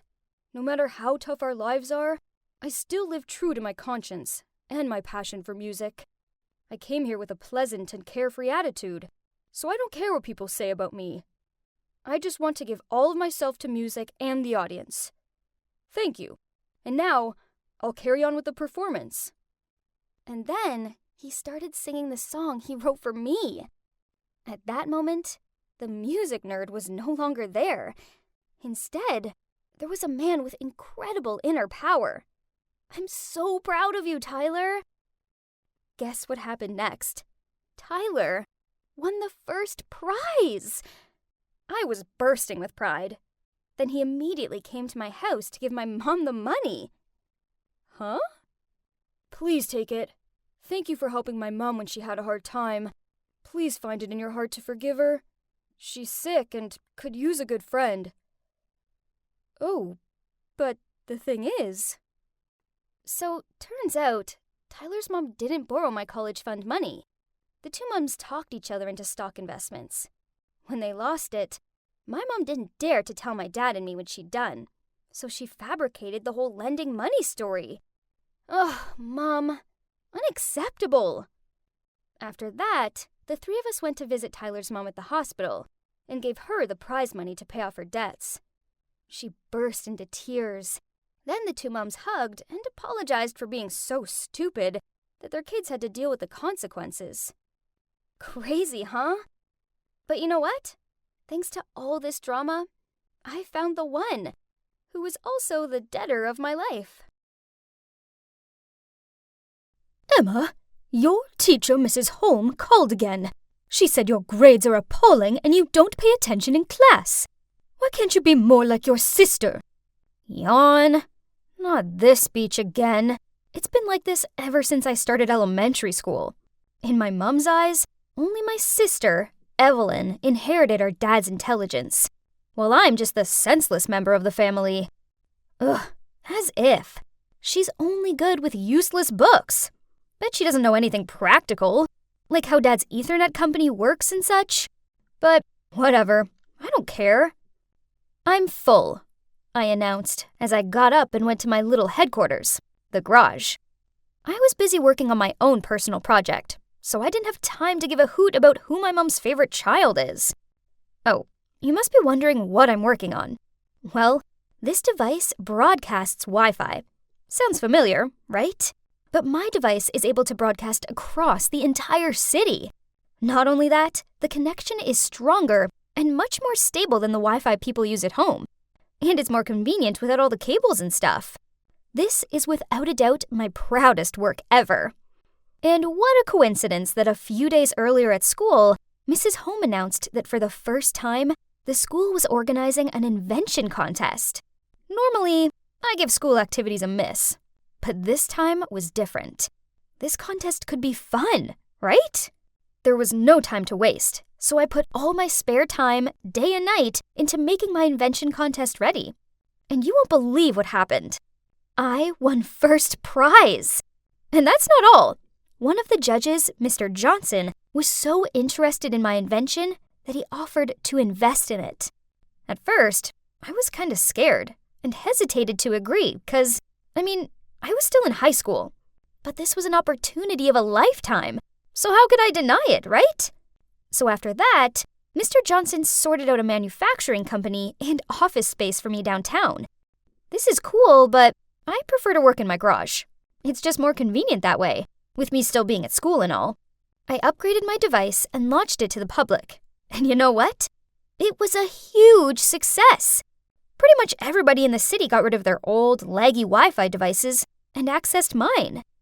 Then one day, I got a call from the local news channel asking to interview me and my family at home. Oh my god, yes! Oh, there's just one snag. I hadn't told my family about it yet because, I don't know. Maybe I just know there's no way they'd believe me? Like the time I got an A in my physics exam, and my mom instantly asked if I cheated. But, well, whatever. This is much bigger than that. So I quickly ran downstairs to the living room and excitedly told my family that the invention benefiting the town was mine. But Mum and Evelyn burst out laughing. So you're telling me that this Wi-Fi, which is broadcasting across the entire city, is your invention? Yeah, Mom, it's mine. Then Mum and Evelyn laughed even louder. Honey, it's bad enough you're failing at school. Please don't start lying. Ugh, forget about it. Why did I even try?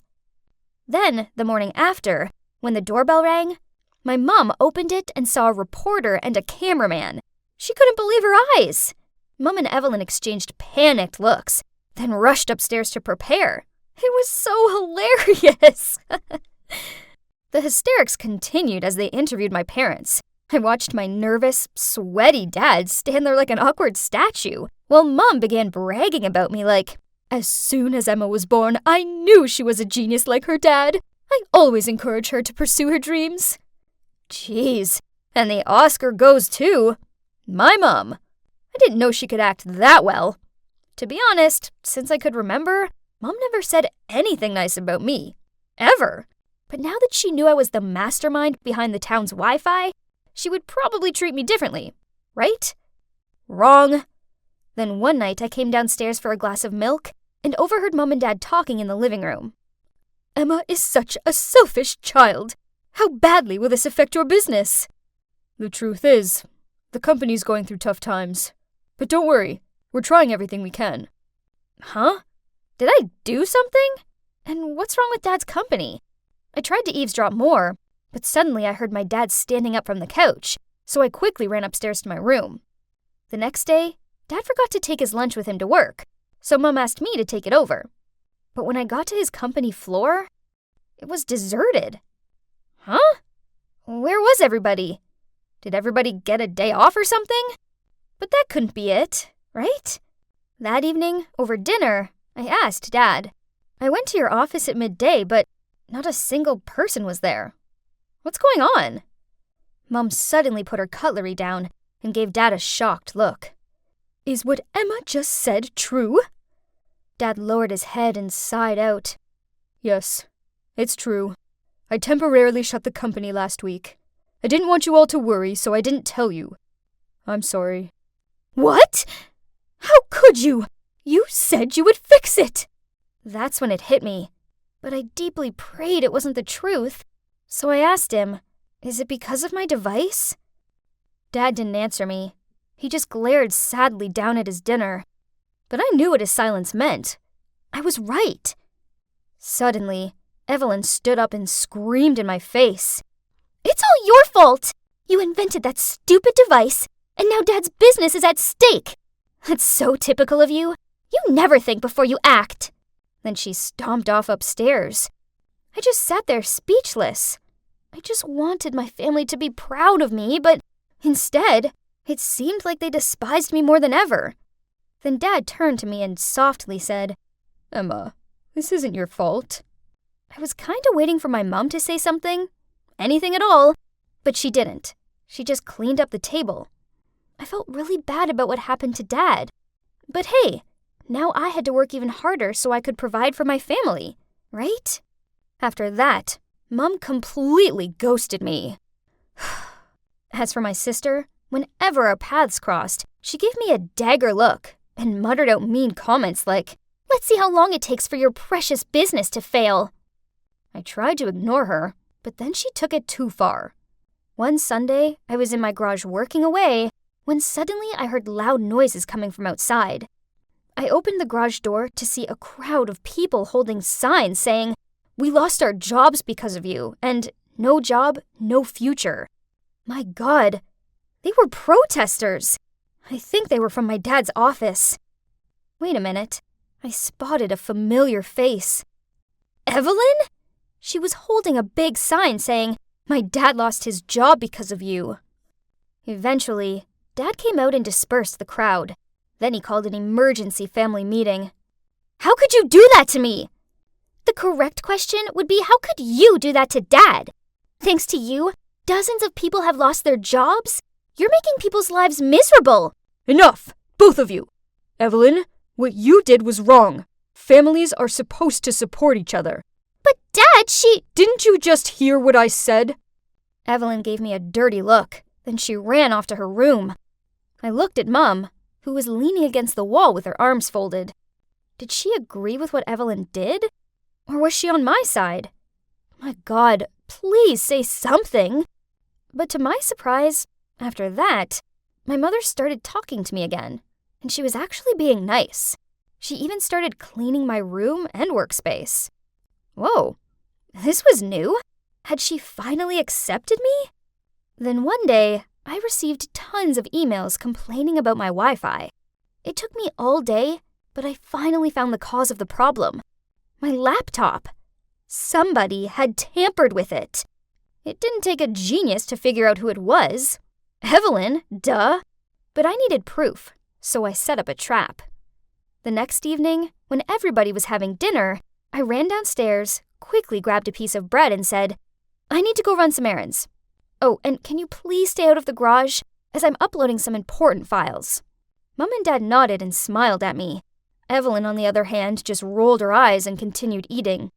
Well, at least I knew my plan was in motion. I walked outside and hid behind the bushes. So, what's my plan, you ask? Well, I set up my laptop so that when anyone opened it, it would automatically send a notification to my phone and turn on the camera so I could see who it was. I waited for an hour, but still nothing. Then suddenly, my phone beeped. Somebody was opening my laptop. They hadn't switched the light on yet, so it was too dark to see them, but I was 100% sure who it was. Time to expose. What are you doing sneaking out here? Evelyn? What was she doing out here? Wait, if Evelyn was here, then who was it in the garage? Not answering Evelyn's question, I ran like crazy into the garage to capture this intruder. And as soon as I turned on the lights, I couldn't believe who was messing with my laptop. It was Mom! What on earth was going on? I called a family meeting and told everyone what Mom did. Dad and Evelyn looked shocked and asked Mom why she did it. I just couldn't stand seeing your dad suffer anymore. He put his life into that company, and now he's just a laughing stock. Do you realize our neighbors and relatives have been gossiping about him? They think it's so pitiful that he lost out to his own daughter. So I did what any self-respecting wife would do. Was she serious? Why didn't she just talk to me? All I ever wanted was for her to talk to me. Nothing else. But no, she decided to go behind my back and try to sabotage my business instead. After her betrayal, I'd had enough. So I didn't speak to her and avoided her as much as possible. It was one thing for Mom to be cold towards me, but I never thought she was capable of doing this. This went on for weeks, and it got kinda tedious. Trust me, it's no fun trying to avoid someone in your own home. But then one day, I arrived back from school and saw Dad sitting in a corner in the living room, repairing his PC. Geez, he looked so miserable. That's when the truth hit me. This was his passion, and I took it away from him. Suddenly, I understood why Mom did what she did. She saw how disheartened he was, but knew he'd never say anything to me, because he's always supportive. But how can I fix everything? Should I give everything up so that my dad can reopen his company again? Ugh, why was this so hard to figure out? Wait a minute. I think I have the solution. You must be wondering what my dad was doing here. Well, I came up with the idea that we should work together. My dad's a pro with technology, so it didn't take long to show him how things work around here. Oh, and since my business has grown, we were able to employ some of his former work employees too. With Dad around to help, I have time to focus on my studies. Even Evelyn started helping out, and she was so good at it, I made her dad's assistant. Talk about a proper family business. Ha! As for Mom, we had a really long talk. I finally told her how awful her attitude towards me made me feel, and she apologized for everything she had done. I eventually forgave her. I knew she did that just because she loves Dad very much. So, after all that drama, we're now just one big happy family. No! Now take your stinking money and get off my ship! It really wasn't our day. He was the 5th guy to reject us already. No one seemed to want to go to that island. Oh, hi there. Julia here. It's been 2 years since my dad strangely vanished into thin air while on a business trip. He just disappeared. But even when the authorities confirmed he'd passed away, I couldn't shake off the feeling that he was still alive somewhere out there. So I've still been looking for him ever since. In fact, just a few days ago, I found a clue. You see, I'm studying at the Archaeological Institute, where I happened to find an ancient map of some treasure hidden on a deserted island. Sounds wild, right? Well, it gets crazier. Right at the exact spot where the treasure was marked on the map was a symbol of a swallow, my dad's signature swallow, and his initials RC were written there too. Could it be? There was no time to waste. So that's how I ended up here in a fishing village close to that island with my best friend Lily. She's tagged along because she was so worried about me going alone, which was sweet of her. You see, there was a rumor among the locals that the island was cursed. Apparently, anyone who dared to venture there disappeared without a trace. That's why it's named the Lost Isle. But there was one ship that had returned from there intact, Captain Black Bill's. On returning, he told the locals that surrounding the Lost Isle were reefs with super fast currents, so most ships ended up shipwrecked. The souls of those who died there were trapped years after years and became wicked spirits guarding the island from strangers. But fortunately for Black Bill, he happened to have a charm of the goddess Amphitrite to protect him from all the storms at sea. And it actually worked. Anyway, Lily and I decided he was the man for the job, so we went to the local pub to find him. "Give me another rum and coke, will ya?" he said between hiccups. The man was already drunk. I then asked him if he could take us to the island, but the barman chimed in. "Oh, come on. Only fools dare to go near the Lost Isle." But isn't it safe to go with Black Bill? I heard he's protected by a goddess or something. "That's right." Black Bill suddenly raised his voice. "But the charm only works when you're out at sea. Stepping onto that island is another matter. Besides, the spirits guarding that island are terrifying. I'm not insane enough to go back there. So the answer is no!" I wasn't about to give up, though. How much do you want? 50,000 and I'll take yas. He laughed. His words left us dumbfounded. Let's just go home. This was a waste of time. He's obviously trying to steal our money. 50 grand? Where on earth could we find that amount of money? But I'm so close to my dad now. I can feel it. I can't give up halfway. Suddenly, I had an idea. Actually, we wanted to go to the island to find an ancient treasure that's worth way more than $50,000. If you take us, we'll split the treasure. What do you say? "Ha! How do I know you're not bluffing?" he said. So I showed him the map. It took him a few minutes, but eventually he shook my hand and the deal was set. Then he said we needed to set off as soon as possible. Otherwise, other people would try and beat us to the treasure. So, early the next day, we boarded his ship, the Siren. And I'm not gonna lie, we were both pretty scared. The other sailors were quite rough, and only one of them stood out as he smiled brightly at us. He then came over and offered to help carry our luggage. He was just so sweet compared to the others. "What's so funny? I'm Skylar, by the way." Oh, nothing. It's just, you don't really seem like you belong here. "Well, I don't have much choice. My dad's the captain." They're related? But he seemed nothing like Black Bill. He could clearly see I was surprised as he said, "Everyone reacts like that. It's true. I don't look much like him, do I?" Ahem. I turned around, realizing Lily was just standing there waiting for us. She had a smirk on her face and wouldn't quit teasing me as Skylar led us to our room. "Since when did you change your type to sailor boys?" I just shook my head, laughing.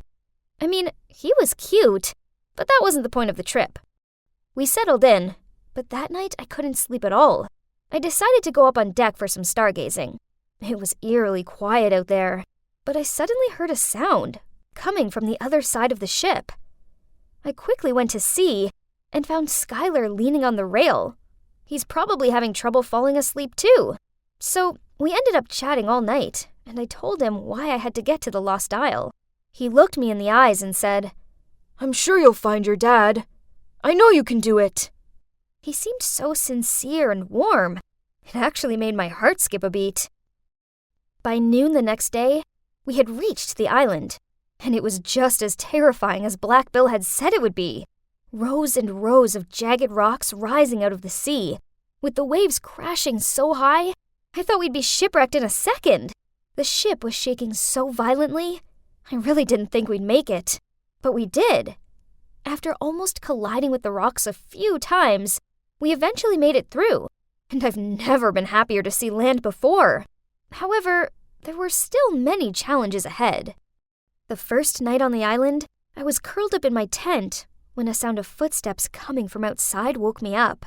I quickly unzipped it to see who was there, and that's when I saw a dark figure rushing off into the bushes. I was so scared, I screamed and woke everyone up. After checking, we realized all our bags and food that we'd left outside had been stolen. Perhaps the ghosts of this cursed island are trying to scare us away. I felt Lily shiver beside me, while I tried my best to look unfazed. But Skylar suddenly spoke up. What would ghosts do with food anyway? It was obviously some man. Monkeys? Yes, it was obviously monkeys. Right, son?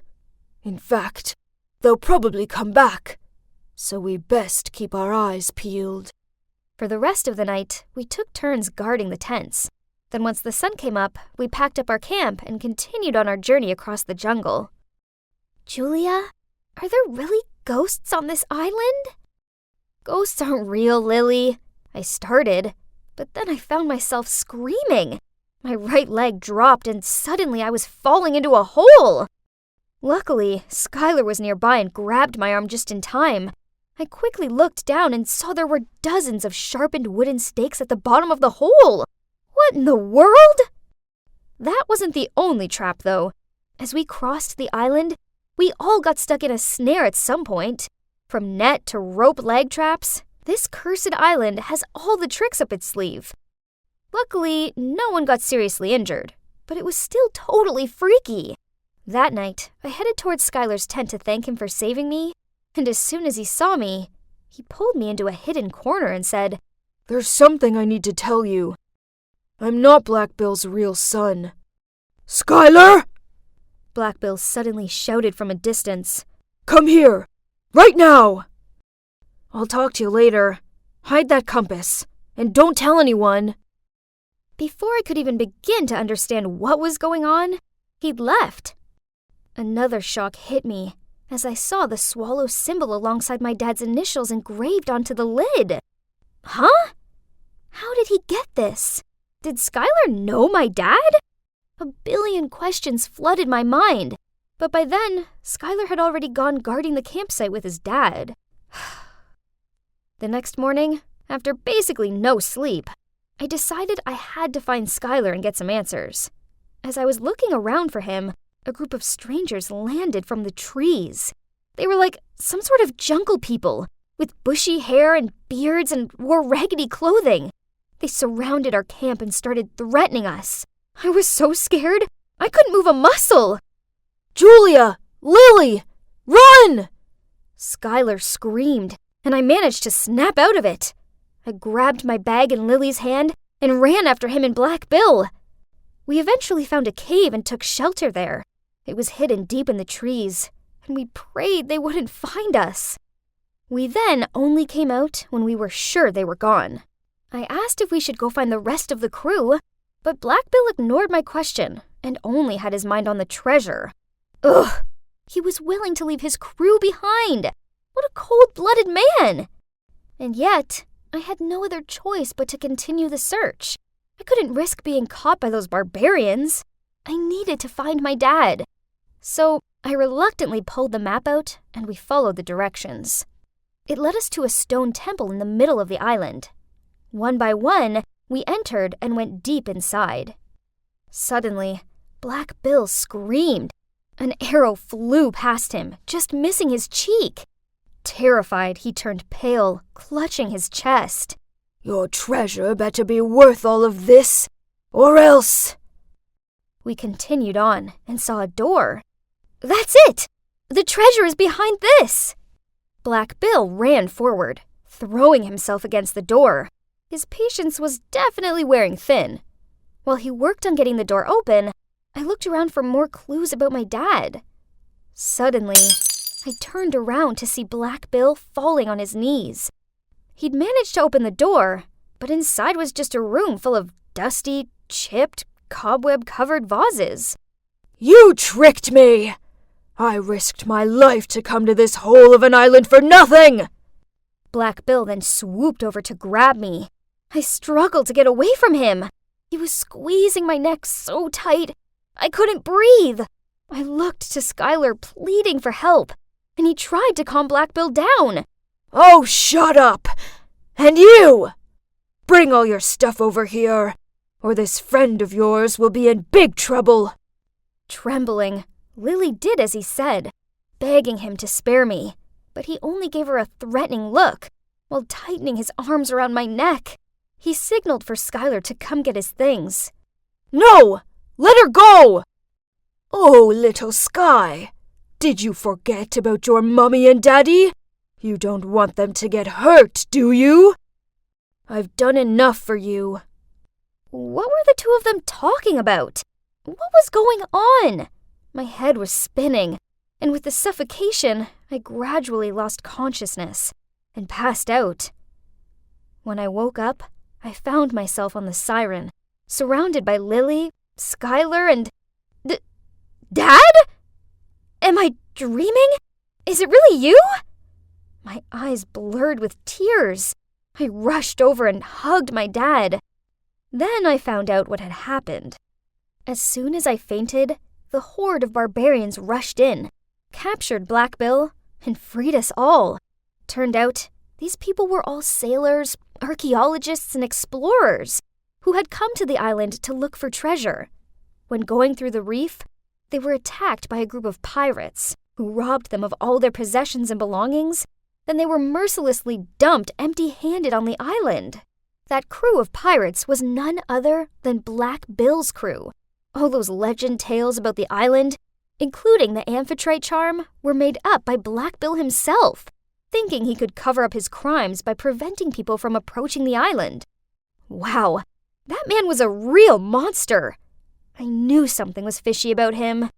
But luckily, taking the chance of the pirates setting sail to the island, the group of victims conspired to capture them and free themselves from the deserted island. As for Skylar, poor Skylar, he had been through so much. He was actually one of the victims. 2 years ago, he and his parents were also dumped on the island. Worrying that their young boy wouldn't survive, his parents begged Black Bill to let him be a part of the crew. Seeing that Skylar was strong and healthy, Black Bill agreed, on one condition that if he ever betrayed him, his parents would be executed. Thanks to Skylar, the victims were able to survive to this day. Every time the boat came near the island, he would sneak food and necessities into a barrel and let it float to shore. Smart move. Oh, and that's not all. When Skylar was on the island, he had met my dad, and they even had a talk before Skylar was about to get on board to join the crew. Please, promise me, if you manage to escape, try to find my daughter, and give her this as a sign that I'm still alive and well live. I promise. I couldn't believe it. It was all thanks to Skylar that I'd found my dad. He smiled at both me and my dad and said, "See? I never break a promise." Anyway, when the ship docked, the pirates were immediately arrested. As for the victims, they were finally reunited with their families. Now, a year has passed, and honestly, all this was still so surreal to me. My dad and I spent a large chunk of the past year setting up an organization to help the people who'd been stranded on the island reintegrate into society. Lily has actually been writing a book about our adventure. And as for me and Skylar, well, we're officially dating. Guess it wasn't such a cursed island after all. Right? Oh, it's been more than a year, and this place is still exactly the same, I thought to myself. Suddenly, I noticed a man walking in front of me. He looked so familiar. Could it be him? Alex! I rushed after him and grabbed his arm. He's so gonna catch these hands. But as he turned around, oops, I realized it wasn't Alex, but a total stranger. Martin Henderson? I was so embarrassed that I couldn't even look him in the eyes. Sorry, I murmured as I ran towards the elevator. This must be fate. We meet again. I was standing outside the building when I heard a voice. I turned around and there he was, the guy I met this morning. Hi, I'm Martin, he said, and reached out to shake my hand. Before I could react, I heard someone calling me. It was Tom, my best friend from Vietnam. I had a lunch date with him, but I'd almost forgotten. Oh, I'm Lindsay. Great seeing you. Then I quickly said bye to Martin and rushed over to Tom. Lindsay, how's your new job going, and who is that guy back there? I felt so sad as he asked me this. I don't actually know him. He just looks so much like someone from my past. Tom rolled his eyes. Someone from your past? Oh, come on. Don't tell me it was that pathetic boyfriend of yours who abandoned you in Vietnam. Well, what could I say? Despite what Alex did to me after all this time, I still couldn't get him out of my head. Tom could clearly sense that as he said, Honestly, Lindsay, you need to get over him. He was a total jerk. Suddenly, all of the memories of our time together came flooding back. A year ago, Alex and I had gone on an adventure to Vietnam together. We'd been planning it for ages, and it would be a long one, since we wanted to explore the country as much as possible.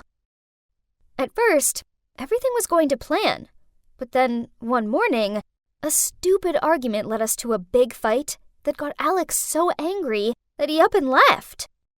I thought he just needed to blow off some steam and then he'd be back, so I just carried on with the trip on my own in the meantime. But days quickly passed, and there was no sign of him. And ever since then, I haven't seen or heard from him. It's like he just disappeared into thin air. Anyway, I had to pay for everything on the trip by myself, including stuff that we reserved for two. So I quickly ran low on cash. And what's left in my bank account couldn't afford me a trip back home either. So I asked my mom if I could borrow some. And that's when she told me what had happened. My family was in huge trouble due to some food scandal at their restaurant. The case was really serious, and they'd gone totally bankrupt. So my mom just told me to stay put in Vietnam for a bit, until things had calmed down. Well, that's how I ended up being stuck in Vietnam for a whole year, and the rest is history. I turned to Tom and smiled. He'd been so good to me. Tom, thank you for helping me find a job back then. You're a lifesaver. Tom grinned and said, No, I should thank you. Actually, you're the reason why I strive to be here in the U.S. getting my master's degree. And you know what? I still want to be the one by your side. Always. Geez, it was a bit awkward. I didn't know what to do but force a polite smile. Yeah, I could tell he had some sort of feelings for me, but I only considered him as a best friend. And look, at the moment, I had enough on my plate already. So here I am now, at the company that used to belong to my family to help my parents solve this scandal with their restaurant. I know the claims aren't true, and I'm determined to help them figure it out so they can get their business back. Until then, I have to deal with working under the new CEO, Mr. Garcia. Well, well, hello, precious princess of the Stewart family. Oh, Mr. Garcia, it's been a long time not seeing those greedy eyes. What an honor for us to have the daughter of the former CEO as an employee. I forgot to mention, but guess what? That rude man just happens to be Alex's uncle. So yeah, that's been fun. And there's something I just can't get out of my head. Alex's disappearance happened at the exact same time as my family's business collapsed. Coincidence or... I'd get to the bottom of it though. Ever since then, I put a lot of effort into my work, hoping to find some clues. But Mr. Garcia just never fails to give me endless trouble. Luckily, Martin was by my side. Yep, that's right. That guy I'd bumped into on my first day of work. He'd been so supportive, even bringing me dinner when I work overtime. I mean, how sweet. And the more time I spent with him, the happier I became. There was just something so familiar about him. Tom, however, wasn't happy about this. He'd applied to be an intern at our company, but he worked in the files control department. Tom was so rude to Martin every time they bumped into each other, and it made me feel so uncomfortable. One time, Martin had offered me a lift home, and Tom forced me to go with him instead, saying it would be safer. He was being so immature. But I didn't have time to focus on that, because there were bigger things at stake. One day, I found out there was a clue that could lead me to the truth. A top-secret document that was kept in the files control department. It contained all the business activities from before my family went bankrupt, and also the deals of how Mr. Garcia went about taking over the company. I needed to get to this document. However, there was just one problem. The only person who could access the computer where this document was stored were members of Alex's family. Big problem, right? Anyway, one night, Tom and I were out to dinner, and he was acting really weird. Suddenly, he said, "Lindsay, you should stay away from Martin. There's something shady about him." This annoyed me. "Tom, I don't get it. What's your problem with him?" "Please listen to me first." Then, he told me what he'd seen. One night, he'd gone back to work as he'd forgotten his phone, and he happened to see Martin trying to access top-secret documents.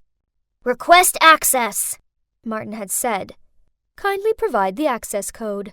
The server responded. "Alexei Joseph Garcia," he said confidently. And then the iris scanner started working. "Welcome, Mr. Garcia. Access granted." Tom had watched all of this from behind the door quietly, and with just a few clicks, Martin had successfully accessed all the top-secret files without a problem.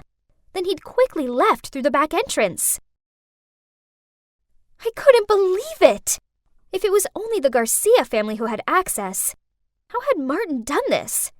And how did he know Alex's full name? Well, I needed to pay more attention to this guy. At least he'd gotten the file anyway. That was good enough for me. I had to get it from him. A few days later, I pretended my laptop was broken and asked if I could borrow his to send a few emails. I quickly checked his files, but couldn't find anything. Where could he be keeping them? Then one day, I saw him slip a USB drive into his bag. Well, that's suspicious. Maybe that was what I needed. That afternoon, I asked him out for coffee, and then I decided to drop my phone so that I could find a way to reach into his bag and get the USB. Unfortunately, it didn't go to plan. I ended up knocking over my coffee cup, and it went all over Martin's sleeve. He always wore long sleeves, even on roasting hot days. But of course, the coffee had gone everywhere, so he quickly pulled up his sleeve. And that's when I saw it. A scar running up his arm.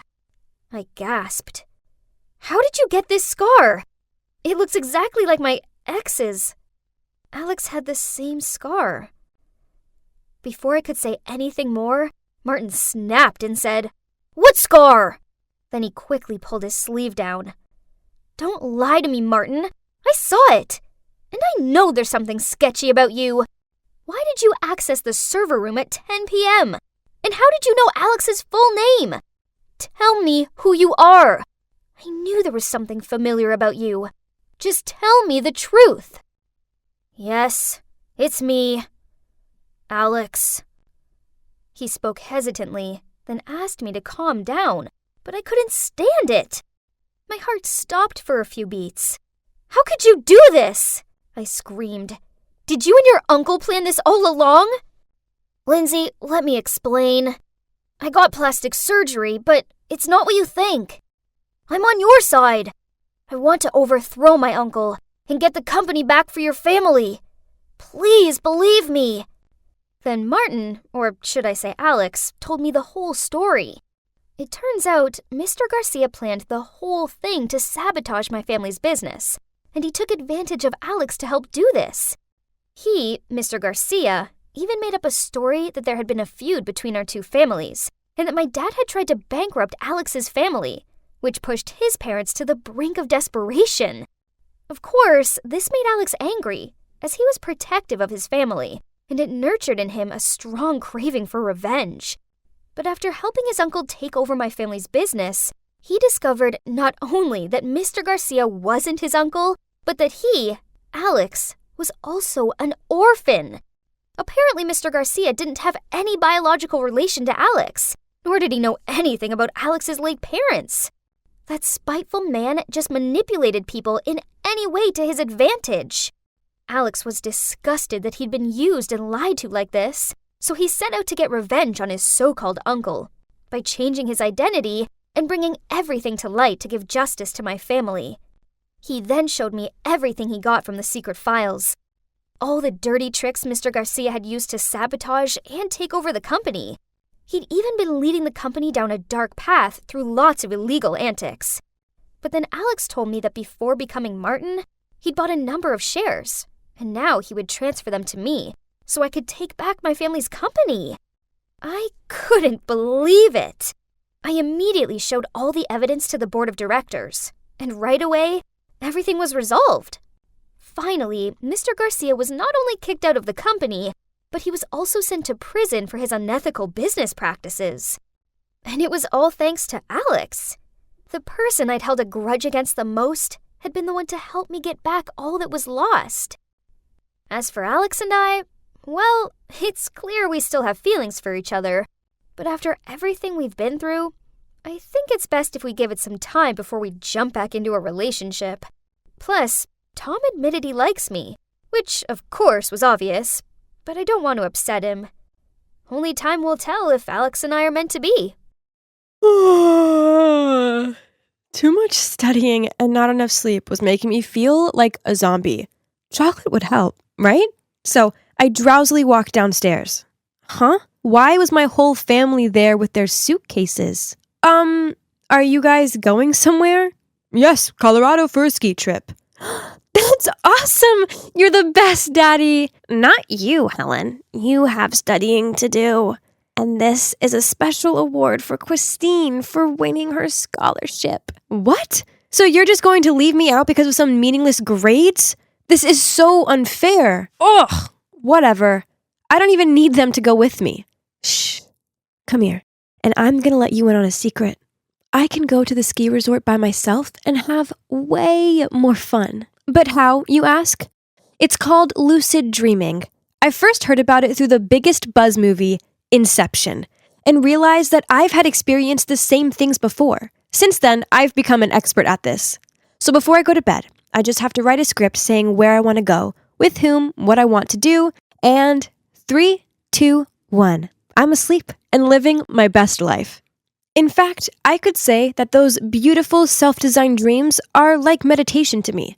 Because, to be honest, my real life is tedious. No matter how hard I tried, I was no match for my younger half-sister, Christine.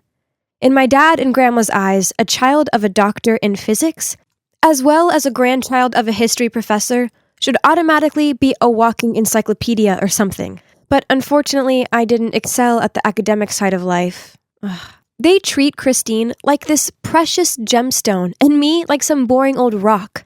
Every week usually entails her getting excellent grades or winning some reward, and all of my family lavishing her with gifts and praise, while I'm treated like an outsider in my own family. Ugh! Just thinking about it makes me want to scream. So, they want me to stay home and concentrate on tomorrow's test, huh? Nah, you wish. So instead, I grabbed my pen and started writing tonight's awesome dream script. Let's see. That's right. The obnoxious Roger dared to heartlessly throw the candy I gave him in the trash, even though he'd been flirting with me. What a jerk. I will definitely retaliate against him tonight. Lying in bed, I closed my eyes and repeated this sentence. I'm going to kick him out of my life. And you won't believe it. In the dream, he kept chasing me like crazy, but I totally blanked him.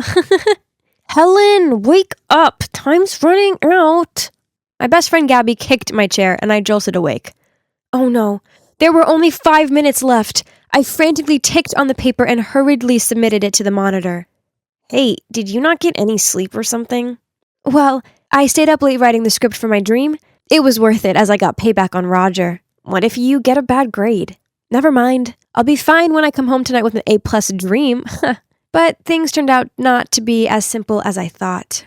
That afternoon when I arrived home, I was about to sneak up to my bedroom to write my next amazing script when someone grabbed my bag strap and pulled me back. It was Grandma and Dad, and both of them seemed to be mad. How long are you going to live like this? Education is important to this family, yet you don't seem to care. Do you realize this week alone your teacher has contacted me 3 times? But Dad, I really don't like those boring subjects. I only like no more drawing or writing your silly stories. You need to focus on your studies, else you'll end up a useless person like... She suddenly stopped, which made me curious. Like who? But neither she nor my dad said anything. They just quietly walked away, leaving me alone. Honestly, I never wanted to disappoint them that much. So this time I was going to try my best to not let them down. Dad! Grandma! Look! I got a B+ in my math test. No one cared what I said. My stepmom cuddled Christine and looked at her with sparkling eyes. My wonderful daughter. I know the top student award is just a piece of cake to you, unlike someone else.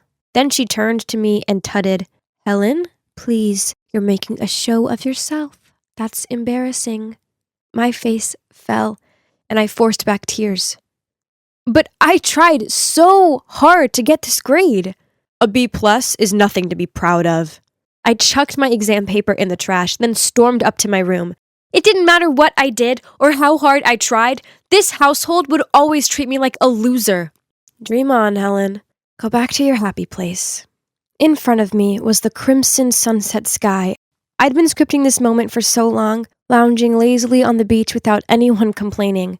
But suddenly the sky darkened, and the inky clouds seemed intent on swallowing me. Huh? What was going on? This wasn't a part of the script. Terrified, I ran into a forest, but it was so dark and spooky here, and I tripped over a branch and fell. Ouch!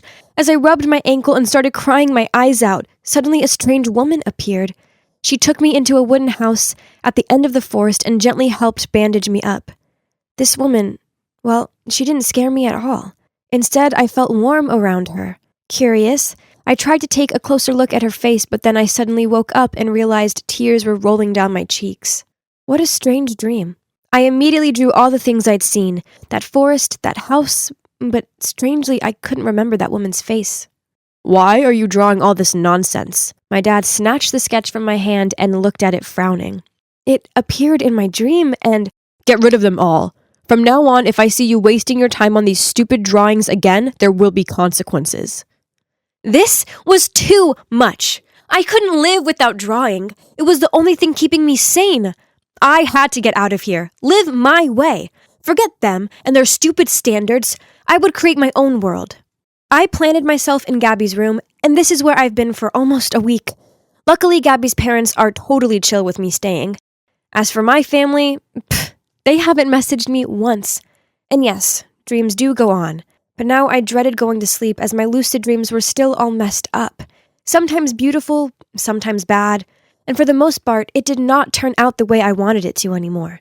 Until one day, that creepy forest appeared again. No matter how much I screamed to wake myself up, I still couldn't get out of that nightmare. Panicked, I kept running and running in the hope of finding a safe place till I saw that woman. And once again, she reached out her hand to help me. This time, I wouldn't miss my chance. I looked carefully at her face, remembering every detail, and as soon as I woke up, I drew her. Wow, I didn't know you watched this kind of show.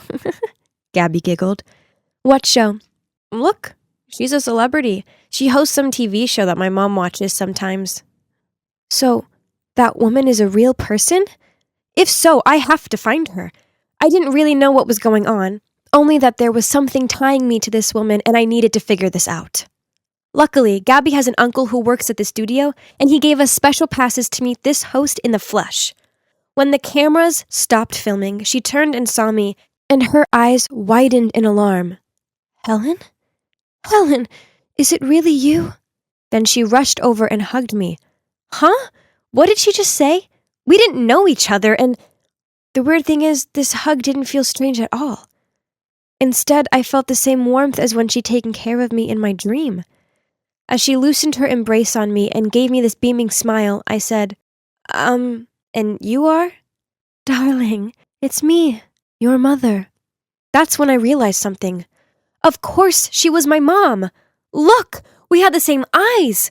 Needless to say, this was a huge shock. We hugged each other for a long time in tears. Then Mom took me backstage, got me a glass of water, then she told me everything. So after I was born, Mom once got caught up in a cheating scandal.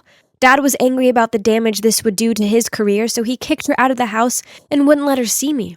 A long time later, she found out that Grandma was behind everything, just because she didn't approve of this marriage, so she came up with that plan. But why didn't you ever try to find me when you've always been living this close? Oh, no, sweetie. I've always kept an eye on you. One time, years ago, I saw you playing in the park. You had your hair in pigtails and... I tried to approach you, but your dad threatened me. He is a very powerful man who's actually capable of destroying my life. And I didn't think it was fair to drag you through all of that. But things have changed now. I'll never leave you alone, ever again. I strolled into the house like normal, and everyone stopped what they were doing and glared at me with disgust. Oh, you're back. If you're not prepared to study properly, then don't bother staying. I took a deep breath, then said, You can't treat me like this anymore. I try my best, and it's not fair that you punish me for just being me. So I'm leaving, and I'm never coming back. Psst, where will you go? That's when Mom walked in. Oh God, you should have seen the looks on their faces. Grandma actually looked like she'd swallowed a swarm of wasps. I stood by and let you manipulate and control me. Well, no more. I'm taking my daughter, and we're going to have the life we both deserve. Then, ignoring their angry words, she grabbed my arm and led me out of there. So that's the moment when I left home and moved in with my mom. Now I draw as much as I want. In fact, Mom's letting me create a mural on the living room wall. It's going to be epic when it's finished.